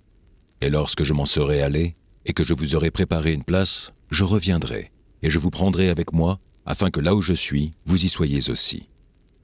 Vous savez où je vais, et vous en savez le chemin. Thomas lui dit, « Seigneur, nous ne savons où tu vas. Comment pouvons-nous en savoir le chemin ?» Jésus lui dit, « Je suis le chemin, la vérité et la vie. Nul ne vient au Père que par moi. Si vous me connaissiez, vous connaîtriez aussi mon Père. Et dès maintenant, vous le connaissez, et vous l'avez vu. » Philippe lui dit, « Seigneur, montre-nous le Père, et cela nous suffit. » Jésus lui dit, « Il y a si longtemps que je suis avec vous, et tu ne m'as pas connu, Philippe. Celui qui m'a vu a vu le Père. Comment dis-tu, montre-nous le Père? Ne crois-tu pas que je suis dans le Père, et que le Père est en moi? Les paroles que je vous dis, je ne les dis pas de moi-même, et le Père qui demeure en moi, c'est lui qui fait les œuvres. Croyez-moi, je suis dans le Père, et le Père est en moi. Croyez du moins à ces causes de ces œuvres. En vérité, je vous le dis, celui qui croit en moi fera aussi les œuvres que je fais, et il en fera de plus grandes, parce que je m'en vais au Père. Et tout ce que vous demanderez en mon nom, je le ferai, afin que le Père soit glorifié dans le Fils. Si vous demandez quelque chose en mon nom, je le ferai. Si vous m'aimez, gardez mes commandements. Et moi, je prierai le Père, et il vous donnera un autre consolateur, afin qu'il demeure éternellement avec vous. L'Esprit de vérité que le monde ne peut recevoir, parce qu'il ne le voit point et ne le connaît point. Mais vous, vous le connaissez, car il demeure avec vous, et il sera en vous. Je ne vous laisserai pas orphelin, je viendrai à vous. Encore un peu de temps, et le monde ne me verra plus. Mais vous, vous me verrez, car je vis, et vous vivrez aussi. En ce jour-là, vous connaîtrez que je suis en mon Père, que vous êtes en moi, et que je suis en vous. Celui qui a mes commandements et qui les garde, c'est celui qui m'aime. Et celui qui m'aime sera aimé de mon Père. Je l'aimerai, et je me ferai connaître à lui. » Jude, non pas l'Iscario, lui dit, « Seigneur, d'où vient que tu te feras connaître à nous et non au monde ?» Jésus lui répondit, « Si quelqu'un m'aime, il gardera ma parole, et mon Père l'aimera. Nous viendrons à lui, et nous ferons notre demeure chez lui. Celui qui ne m'aime pas ne garde point mes paroles, et la parole que vous entendez n'est pas de moi, mais du Père qui m'a envoyé. Je vous ai dit ces choses pendant que je demeure avec vous. Mais le Consolateur, l'Esprit Saint, que le Père enverra en mon nom, vous enseignera toutes choses, et vous rappellera tout ce que je vous ai dit. Je vous laisse la paix, et je vous donne ma paix. Je ne vous donne pas comme le monde donne. Que votre cœur ne se trouble point et ne s'alarme point. Vous avez entendu que je vous ai dit, je m'en vais et je reviens vers vous. Si vous m'aimiez, vous vous réjouiriez de ce que je vais au Père, car le Père est plus grand que moi. Et maintenant je vous ai dit ces choses avant qu'elles arrivent, afin que, lorsqu'elles arriveront, vous croyiez. Je ne parlerai plus guère avec vous, car le prince du monde vient. Il n'a rien en moi. Mais afin que le monde sache que j'aime le Père et que j'agis selon l'ordre que le Père m'a donné, levez-vous, partons d'ici. Chapitre 15. Je suis le vrai cep, et mon Père est le vigneron. Tout sarment qui est en moi et qui ne porte pas de fruit, il le retranche. Et tout sarment qui porte du fruit, il l'émonde, afin qu'il porte encore plus de fruits. Déjà, vous êtes purs, à cause de la parole que je vous ai annoncée. Demeurez en moi, et je demeurerai en vous. Comme le sarment ne peut de lui-même porter du fruit, s'il ne demeure pas attaché au cep, ainsi vous ne le pouvez non plus, si vous ne demeurez en moi. Je suis le cep, vous êtes les sarments. Celui qui demeure en moi, et en qui je demeure, porte beaucoup de fruits. Car sans moi, vous ne pouvez rien faire. Si quelqu'un ne demeure pas en moi, il est jeté dehors, comme le sarment, et il sèche. Puis on ramasse les sarments, on les jette au feu, et ils brûlent. Si vous demeurez en moi, et que mes paroles demeurent en vous, demandez ce que vous voudrez, et cela vous sera accordé. Si vous portez beaucoup de fruits, c'est ainsi que mon Père sera glorifié, et que vous serez mes disciples. Comme le Père m'a aimé, je vous ai aussi aimé. Demeurez dans mon amour.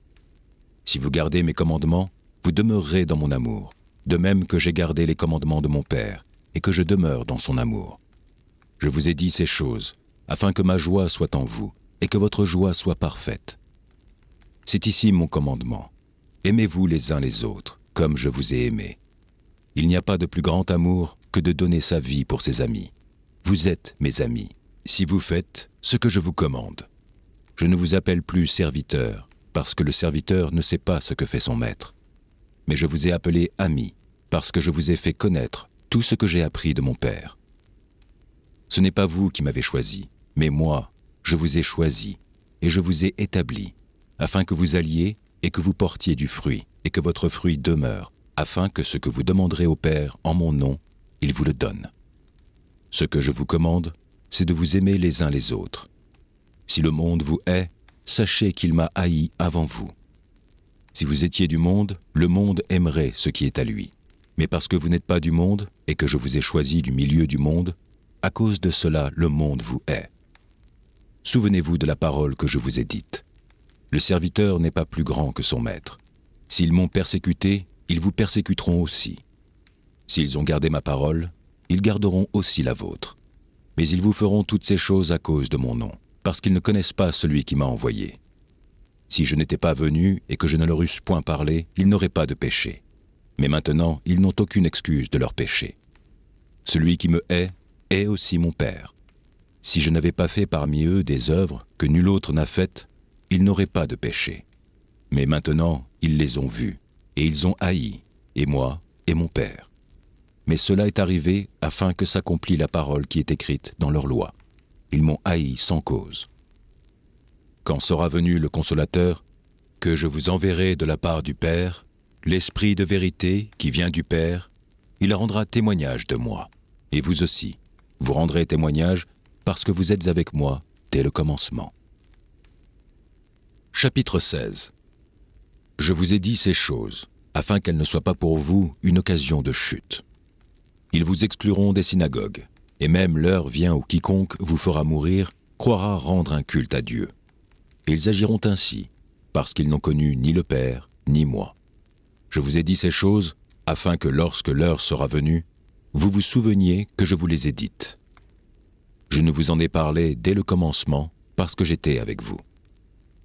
Maintenant, je m'en vais vers celui qui m'a envoyé, et aucun de vous ne me demande « Où vas-tu » Et parce que je vous ai dit ces choses, la tristesse a rempli votre cœur. Cependant, je vous dis la vérité. Il vous est avantageux que je m'en aille, car si je ne m'en vais pas, le Consolateur ne viendra pas vers vous. Mais si je m'en vais, je vous l'enverrai. Et quand il sera venu, il convaincra le monde en ce qui concerne le péché, la justice et le jugement. En ce qui concerne le péché, parce qu'il ne croit pas en moi. La justice, parce que je vais au Père et que vous ne me verrez plus. Le jugement, parce que le prince de ce monde est jugé. J'ai encore beaucoup de choses à vous dire, mais vous ne pouvez pas les porter maintenant. Quand le Consolateur sera venu, l'Esprit de vérité, il vous conduira dans toute la vérité, car il ne parlera pas de lui-même, mais il dira tout ce qu'il aura entendu, et il vous annoncera les choses à venir. Il me glorifiera parce qu'il prendra de ce qui est à moi, et vous l'annoncera. Tout ce que le Père a est à moi. C'est pourquoi j'ai dit qu'il prend de ce qui est à moi, et qu'il vous l'annoncera. Encore un peu de temps, et vous ne me verrez plus. Et puis encore un peu de temps, et vous me verrez, parce que je vais au Père. Là-dessus, quelques-uns de ses disciples dirent entre eux, « Que signifie ce qu'il nous a dit ? Encore un peu de temps, et vous ne me verrez plus. Et puis encore un peu de temps, et vous me verrez. Et, parce que je vais au Père. » Il disait donc, « Que signifie ce qu'il dit ? Encore un peu de temps. Nous ne savons de quoi il parle. » Jésus, connu qu'il voulait l'interroger, leur dit, « Vous vous questionnez les uns les autres sur ce que j'ai dit. Encore un peu de temps, et vous ne me verrez plus. Et puis encore un peu de temps, et vous me verrez. En vérité, je vous le dis, vous pleurerez, et vous vous lamenterez, et le monde se réjouira. Vous serez dans la tristesse, mais votre tristesse se changera en joie. La femme, lorsqu'elle enfante, éprouve de la tristesse, parce que son heure est venue. Mais lorsqu'elle a donné le jour à l'enfant, elle ne se souvient plus de la souffrance, à cause de la joie qu'elle a de ce qu'un homme est né dans le monde. Vous donc aussi, vous êtes maintenant dans la tristesse. Mais je vous reverrai, et votre cœur se réjouira, et nul ne vous ravira votre joie. En ce jour-là, vous ne m'interrogerez plus sur rien. En vérité, je vous le dis, ce que vous demanderez au Père, il vous le donnera en mon nom. Jusqu'à présent, vous n'avez rien demandé en mon nom. Demandez, et vous recevrez, afin que votre joie soit parfaite. Je vous ai dit ces choses en parabole. L'heure vient où je ne vous parlerai plus en parabole, mais où je vous parlerai ouvertement du Père. En ce jour, vous demanderez en mon nom, et je ne vous dis pas que je prierai le Père pour vous, car le Père lui-même vous aime, parce que vous m'avez aimé, et que vous avez cru que je suis sorti de Dieu. Je suis sorti du Père, et je suis venu dans le monde. Maintenant, je quitte le monde, et je vais au Père. » Ses disciples lui dirent, « Voici, maintenant tu parles ouvertement, et tu n'emploies aucune parabole. Maintenant nous savons que tu sais toutes ces choses, et que tu n'as pas besoin que personne t'interroge. C'est pourquoi nous croyons que tu es sorti de Dieu. » Jésus leur répondit, « Vous croyez maintenant. Voici, l'heure vient, et elle est déjà venue, où vous serez dispersés chacun de son côté, et où vous me laisserez seul. Mais je ne suis pas seul, car le Père est avec moi. Je vous ai dit ces choses afin que vous ayez la paix en moi. Vous aurez des tribulations dans le monde, mais prenez courage, j'ai vaincu le monde. » Chapitre 17.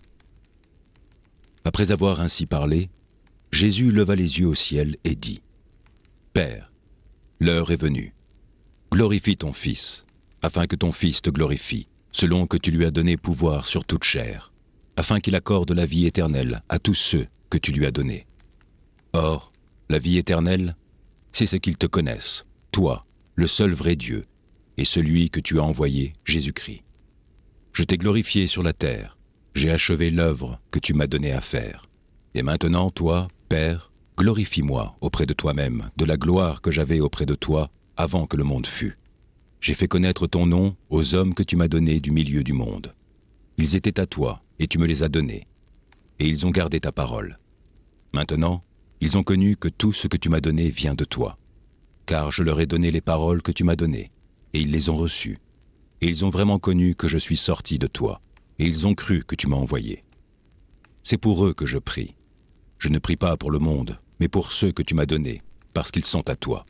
Et tout ce qui est à moi est à toi, et ce qui est à toi est à moi, et je suis glorifié en eux. Je ne suis plus dans le monde, et ils sont dans le monde, et je vais à toi. Père Saint, garde en ton nom ceux que tu m'as donnés, afin qu'ils soient un comme nous. Lorsque j'étais avec eux dans le monde, je les gardais en ton nom. Je les gardais en ton nom. J'ai gardé ceux que tu m'as donnés, et aucun d'eux ne s'est perdu, sinon le fils de perdition, afin que l'écriture fût accomplie. Et maintenant je vais à toi, et je dis ces choses dans le monde, afin qu'ils aient en eux ma joie parfaite. Je leur ai donné ta parole, et le monde les a haïs, parce qu'ils ne sont pas du monde, comme moi je ne suis pas du monde. Je ne te prie pas de les ôter du monde, mais de les préserver du mal. Ils ne sont pas du monde, comme moi je ne suis pas du monde. Sanctifie-les par ta vérité. Ta parole est la vérité. Comme tu m'as envoyé dans le monde, je les ai aussi envoyés dans le monde. Et je me sanctifie moi-même pour eux, afin qu'eux aussi soient sanctifiés par la vérité. Ce n'est pas pour eux seulement que je prie, mais encore pour ceux qui croiront en moi par leur parole, afin que tous soient un, comme toi, Père, tu es en moi, et comme je suis en toi, afin qu'eux aussi soient un en nous, pour que le monde croie que tu m'as envoyé. Je leur ai donné la gloire que tu m'as donnée, afin qu'ils soient un comme nous sommes un, moi en eux et toi en moi, afin qu'ils soient parfaitement un, et que le monde connaisse que tu m'as envoyé et que tu les as aimés comme tu m'as aimé. Père, je veux que là où je suis, ceux que tu m'as donnés soient aussi avec moi, afin qu'ils voient ma gloire, la gloire que tu m'as donnée, parce que tu m'as aimé avant la fondation du monde. Père juste, le monde ne t'a point connu, mais moi je t'ai connu, et ceux-ci ont connu que tu m'as envoyé. Je leur ai fait connaître ton nom, et je le leur ferai connaître, afin que l'amour dont tu m'as aimé soit en eux, et que je sois en eux. Chapitre 18. Lorsqu'il eut dit ces choses, Jésus alla avec ses disciples de l'autre côté du torrent de Cédron, où se trouvait un jardin, dans lequel il entra, lui et ses disciples. Judas, qui le livrait, connaissait ce lieu, parce que Jésus et ses disciples s'y étaient souvent réunis. Judas donc, ayant pris la cohorte et des huissiers qu'envoyèrent les principaux sacrificateurs et les pharisiens, vint là avec des lanternes, des flambeaux et des armes. Jésus, sachant tout ce qui devait lui arriver, s'avança et leur dit : « Qui cherchez-vous ? » Ils lui répondirent : « Jésus de Nazareth. » Jésus leur dit : « C'est moi. » Et Judas, qui le livrait, était avec eux. Lorsque Jésus leur eut dit : « C'est moi », ils reculèrent et tombèrent par terre. Il leur demanda de nouveau : « Qui cherchez-vous ? » Et ils dirent : « Jésus de Nazareth. » Jésus répondit : « Je vous ai dit que c'est moi. Si donc c'est moi que vous cherchez, laissez aller ceux-ci. » Il dit cela afin que s'accomplît la parole qu'il avait dite : « Je n'ai perdu aucun de ceux que tu m'as donnés. » Simon-Pierre, qui avait une épée, la tira, frappa le serviteur du souverain sacrificateur et lui coupa l'oreille droite. Ce serviteur s'appelait Malchus. Jésus dit à Pierre : « Remets ton épée dans le fourreau. Ne boirai-je pas la coupe que le Père m'a donnée à boire ?» La cohorte, le tribun et les huissiers des Juifs se saisirent alors de Jésus et le lièrent. Ils l'emmenèrent d'abord chez Anne, car il était le beau-père de Caïphe, qui était souverain sacrificateur cette année-là. Et Caïphe était celui qui avait donné ce conseil aux Juifs : il est avantageux qu'un seul homme meure pour le peuple. Simon-Pierre, avec un autre disciple, suivait Jésus. Ce disciple était connu du souverain sacrificateur, et il entra avec Jésus dans la cour du souverain sacrificateur. Mais Pierre resta dehors près de la porte. L'autre disciple, qui était connu du souverain sacrificateur, sortit, parla à la portière et fit entrer Pierre. Alors la servante, la portière, dit à Pierre : « Toi aussi, n'es-tu pas des disciples de cet homme ? » Il dit : « Je n'en suis point. » Les serviteurs et les huissiers, qui étaient là, avaient allumé un brasier, car il faisait froid, et ils se chauffaient. Pierre se tenait avec eux et se chauffait. Le souverain sacrificateur interrogea Jésus sur ses disciples et sur sa doctrine. Jésus lui répondit : « J'ai parlé ouvertement au monde, et j'ai toujours enseigné dans la synagogue et dans le temple, où tous les Juifs s'assemblent, et je n'ai rien dit en secret. Pourquoi m'interroges-tu ? Interroge sur ce que je leur ai dit ceux qui m'ont entendu. Voici, ceux-là savent ce que j'ai dit. » À ces mots, un des huissiers qui se trouvait là donna un soufflet à Jésus, en disant : « Est-ce ainsi que tu réponds au souverain sacrificateur ? » Jésus lui dit : « Si j'ai mal parlé, fais voir ce que j'ai dit de mal. Et si j'ai bien parlé, pourquoi me frappes-tu ? » Anne l'envoya lié à Caïphe, le souverain sacrificateur. Simon-Pierre était là et se chauffait. On lui dit : « Toi aussi, n'es-tu pas de ses disciples ? » Il le nia et dit : « Je n'en suis point. » Un des serviteurs du souverain sacrificateur, parent de celui à qui Pierre avait coupé l'oreille, dit « Ne t'ai-je pas vu avec lui dans le jardin ?» Pierre le nia de nouveau, et aussitôt le coq chanta. Ils conduisirent Jésus de chez Caïphe au prétoire. C'était le matin. Ils n'entrèrent point eux-mêmes dans le prétoire, afin de ne pas se souiller et de pouvoir manger la Pâque. Pilate sortit donc pour aller à eux, et il dit « Quelle accusation portez-vous contre cet homme ?» Ils lui répondirent « Si ce n'était pas un malfaiteur, nous ne te l'aurions pas livré. » Sur quoi Pilate leur dit « Prenez-le vous-même, et jugez-le selon votre loi. » Les Juifs lui dirent « Il ne nous est pas permis de mettre personne à mort. » C'était afin que s'accomplît la parole que Jésus avait dite, lorsqu'il indiqua de quelle mort il devait mourir. Pilate rentra dans le prétoire, appela Jésus et lui dit « Es-tu le roi des Juifs ?» Jésus répondit « Est-ce de toi-même que tu dis cela, ou d'autres te l'ont-ils dit de moi ?» Pilate répondit « Moi, suis-je juif ? Ta nation et les principaux sacrificateurs t'ont livré à moi. Qu'as-tu fait ? » « Mon royaume n'est pas de ce monde, » répondit Jésus. « Si mon royaume était de ce monde, mes serviteurs auraient combattu pour moi, afin que je ne fusse pas livré aux Juifs. Mais maintenant, mon royaume n'est point d'ici-bas. » Pilate lui dit « Tu es donc roi ?» Jésus répondit « Tu le dis, je suis roi. Je suis né et je suis venu dans le monde pour rendre témoignage à la vérité. Quiconque est de la vérité, écoute ma voix. » Pilate lui dit « Qu'est-ce que la vérité ?» Après avoir dit cela, il sortit de nouveau pour aller vers les Juifs, et il leur dit « Je ne trouve aucun crime en lui. Mais comme c'est parmi vous une coutume que je vous relâche quelqu'un à la fête de Pâques, voulez-vous que je relâche le roi des Juifs ?» Alors de nouveau tous s'écrièrent « Non, pas lui, mais Barabbas. » Or, Barabbas était un brigand. Chapitre 19. Alors Pilate prit Jésus et le fit battre de verges. Les soldats tressèrent une couronne d'épines qu'ils posèrent sur sa tête, et ils le revêtirent d'un manteau de pourpre. Puis, s'approchant de lui, ils disaient « Salut, roi des Juifs !» Et ils lui donnaient des soufflets. Pilate sortit de nouveau et dit aux Juifs « Voici, je vous l'amène dehors, afin que vous sachiez que je ne trouve en lui aucun crime. » Jésus sortit donc, portant la couronne d'épines et le manteau de pourpre. Et Pilate leur dit « Voici l'homme. » Lorsque les principaux sacrificateurs et les huissiers le virent, ils s'écrièrent « Crucifie, crucifie !» Pilate leur dit « Prenez-le vous-même et crucifiez-le, car moi, je ne trouve point de crime en lui. » Les Juifs lui répondirent « Nous avons une loi, et selon notre loi, il doit mourir parce qu'il s'est fait fils de Dieu. » Quand Pilate entendit cette parole, sa frayeur augmenta. Il rentra dans le prétoire et dit à Jésus « D'où es-tu » Mais Jésus ne lui donna point de réponse. Pilate lui dit « Est-ce à moi que tu ne parles pas ? Ne sais-tu pas que j'ai le pouvoir de te crucifier et que j'ai le pouvoir de te relâcher ?» Jésus répondit « Tu n'auras sur moi aucun pouvoir, s'il ne t'avait été donné d'en haut.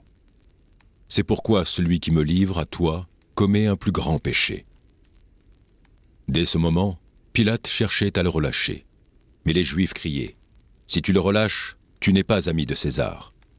Quiconque se fait roi se déclare contre César. » Pilate, ayant entendu ces paroles, amena Jésus dehors, et il s'assit sur le tribunal, au lieu appelé le pavé, et en hébreu Gabata. C'était la préparation de la Pâque, et environ la 6e heure. Pilate dit aux Juifs « Voici votre roi. » Et ils s'écrièrent « Ôte, ôte, crucifie-le. » Pilate leur dit « Crucifierai-je votre roi ?» Les principaux sacrificateurs répondirent « Nous n'avons de roi que César. » Alors, il leur livra pour être crucifié. Ils prirent donc Jésus et l'emmenèrent. Jésus, portant sa croix, arriva au lieu du crâne, qui se nomme en hébreu Golgotha. C'est là qu'il fut crucifié, et 2 autres avec lui, un de chaque côté, et Jésus au milieu. Pilate fit une inscription qu'il plaça sur la croix et qui était ainsi conçue. Jésus de Nazareth, roi des Juifs. Beaucoup de Juifs lurent cette inscription, parce que le lieu où Jésus fut crucifié était près de la ville. Elle était en hébreu, en grec et en latin. Les principaux sacrificateurs des Juifs dirent à Pilate « N'écris pas « roi des Juifs », mais écrit qu'il a dit « Je suis roi des Juifs ». Pilate répondit « Ce que j'ai écrit, je l'ai écrit ». Les soldats, après avoir crucifié Jésus, prirent ses vêtements et ils en firent 4 parts, une part pour chaque soldat. Ils prirent aussi sa tunique, qui était sans couture, d'un seul tissu depuis le haut jusqu'en bas. Et ils dirent entre eux « Ne la déchirons pas, mais tirons au sort à qui elle sera. » Cela arriva afin qu'il s'accomplisse cette parole de l'Écriture. Ils se sont partagés mes vêtements, et ils ont tiré au sort ma tunique. Voilà ce que firent les soldats. Près de la croix de Jésus se tenaient sa mère et la sœur de sa mère, Marie, femme de Clopas, et Marie de Magdala. Jésus, voyant sa mère, et auprès d'elle le disciple qu'il aimait, dit à sa mère, « Femme, voilà ton fils. » Puis il dit au disciple, « Voilà ta mère. » Et dès ce moment, le disciple la prit chez lui. Après cela, Jésus, qui savait que tout était déjà consommé, dit, afin que l'écriture fût accomplie, « J'ai soif. » Il y avait là un vase plein de vinaigre. Les soldats en remplirent une éponge, et l'ayant fixée sur une branche d'hysope, ils l'approchèrent de sa bouche. Quand Jésus eut pris le vinaigre, il dit, « Tout est accompli. » En baissant la tête, il rendit l'esprit. Dans la crainte que les corps ne restassent sur la croix pendant le sabbat, car c'était la préparation et ce jour de sabbat était un grand jour, les Juifs demandèrent à Pilate qu'on rompît les jambes aux crucifiés et qu'on les enlevât. Les soldats vinrent donc, et ils rompirent les jambes au premier, puis à l'autre qui avait été crucifié avec lui. S'étant approchés de Jésus et le voyant déjà mort, ils ne lui rompirent pas les jambes. Mais un des soldats lui perçait le côté avec une lance, et aussi il sortit du sang et de l'eau. Celui qui l'a vu en a rendu témoignage, et son témoignage est vrai. Et il sait qu'il dit vrai, afin que vous croyiez aussi. Ces choses sont arrivées, afin que l'Écriture fût accomplie. Aucun de ces os ne sera brisé. Et ailleurs, l'Écriture dit encore, « Ils verront celui qu'ils ont percé. » Après cela, Joseph d'Arimathée, qui était disciple de Jésus, mais en secret par crainte des Juifs, demanda à Pilate la permission de prendre le corps de Jésus. Et Pilate le permit. Il vint donc et prit le corps de Jésus. Nicodème, qui auparavant était allé de nuit vers Jésus, vint aussi, apportant un mélange d'environ 100 livres de myrrhe et d'aloé.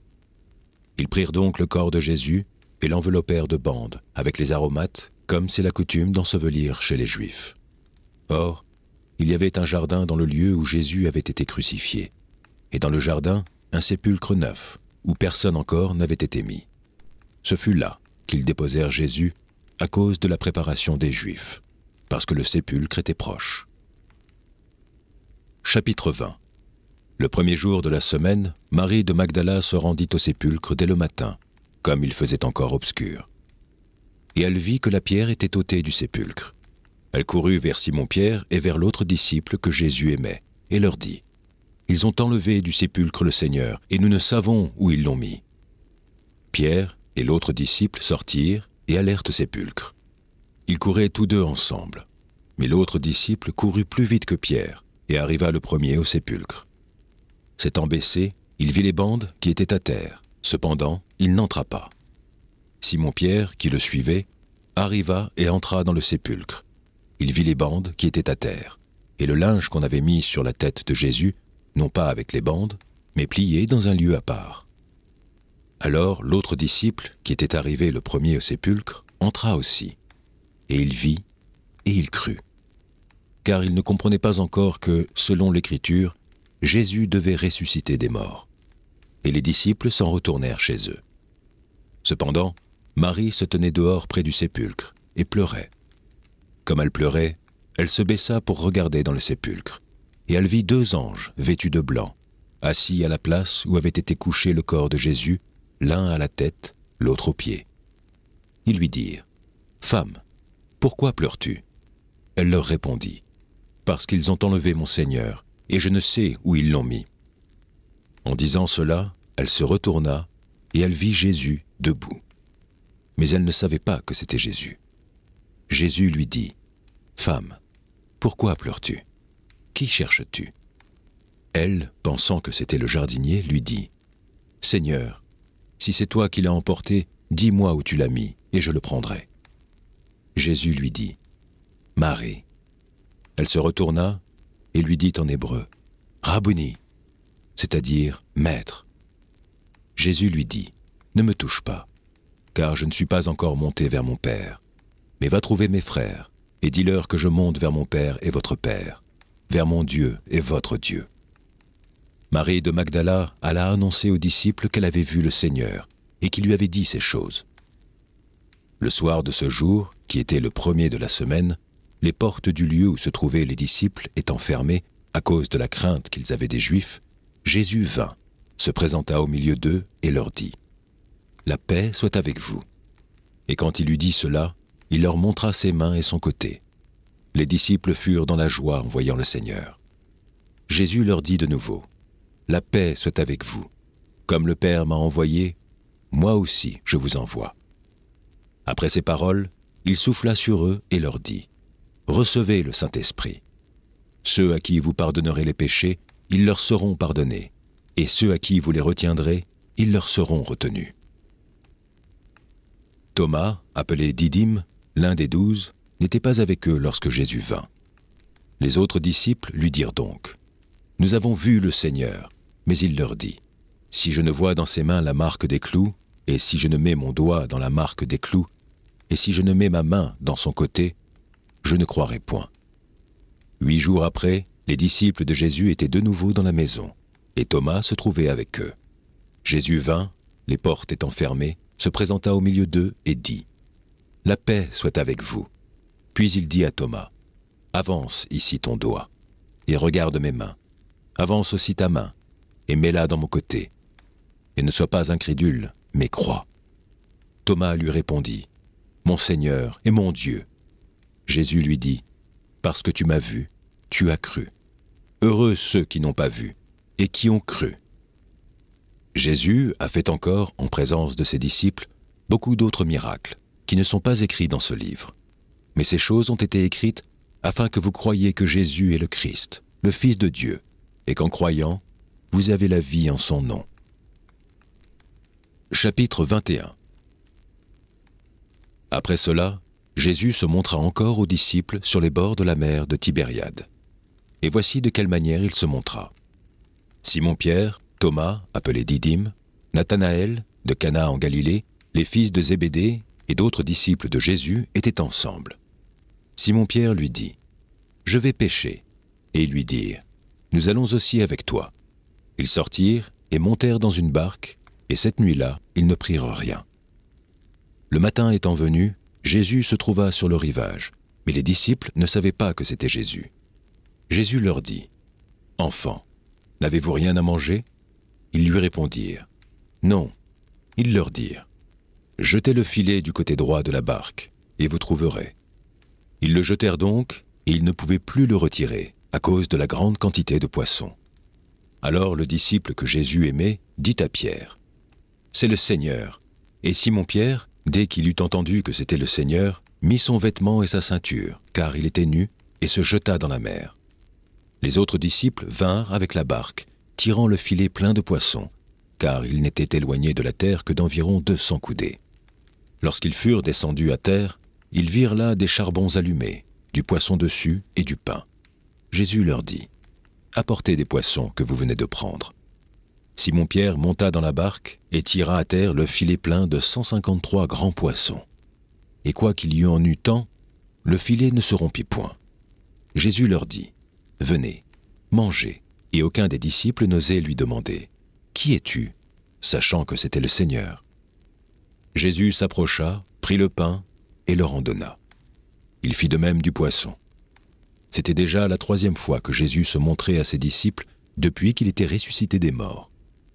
Après qu'ils eurent mangé, Jésus dit à Simon-Pierre « Simon, fils de Jonas, m'aimes-tu plus que ne m'aiment ceux-ci » Il lui répondit « Oui, Seigneur, tu sais que je t'aime. » Jésus lui dit « Paix mes agneaux. » Il lui dit une seconde fois « Simon, fils de Jonas, m'aimes-tu » Pierre lui répondit « Oui, Seigneur, tu sais que je t'aime. » Jésus lui dit « Paix mes brebis. » Et il lui dit pour la 3e fois « Simon, fils de Jonas, m'aimes-tu » Pierre fut attristé de ce qu'il lui avait dit pour la 3e fois. « M'aimes-tu » Et il lui répondit, « Seigneur, tu sais toutes choses, tu sais que je t'aime. » Jésus lui dit, « Paix mes brebis. En vérité, je te le dis, quand tu étais plus jeune, tu te saignais toi-même, et tu allais où tu voulais. Mais quand tu seras vieux, tu étendras tes mains, et un autre te ceindra, et te mènera où tu ne voudras pas. » Il dit cela pour indiquer par quelle mort Pierre glorifierait Dieu. Et ayant ainsi parlé, il lui dit, « Suis-moi. » Pierre, s'étant retourné, vit venir après eux le disciple que Jésus aimait, celui qui, pendant le souper, s'était penché sur la poitrine de Jésus et avait dit, « Seigneur, qui est celui qui te livre ?» En le voyant, Pierre dit à Jésus, « Et celui-ci, Seigneur, que lui arrivera-t-il » Jésus lui dit, « Si je veux qu'il demeure jusqu'à ce que je vienne, que t'importe? Toi, suis-moi. » Là-dessus, le bruit courut parmi les frères que ce disciple ne mourrait point. Cependant, Jésus n'avait pas dit à Pierre qu'il ne mourrait point. Mais si je veux qu'il demeure jusqu'à ce que je vienne, que t'importe? C'est ce disciple qui rend témoignage de ces choses et qui les a écrites. Et nous savons que son témoignage est vrai. Jésus a fait encore beaucoup d'autres choses. Si on les écrivait en détail, je ne pense pas que le monde même pût contenir les livres qu'on écrirait.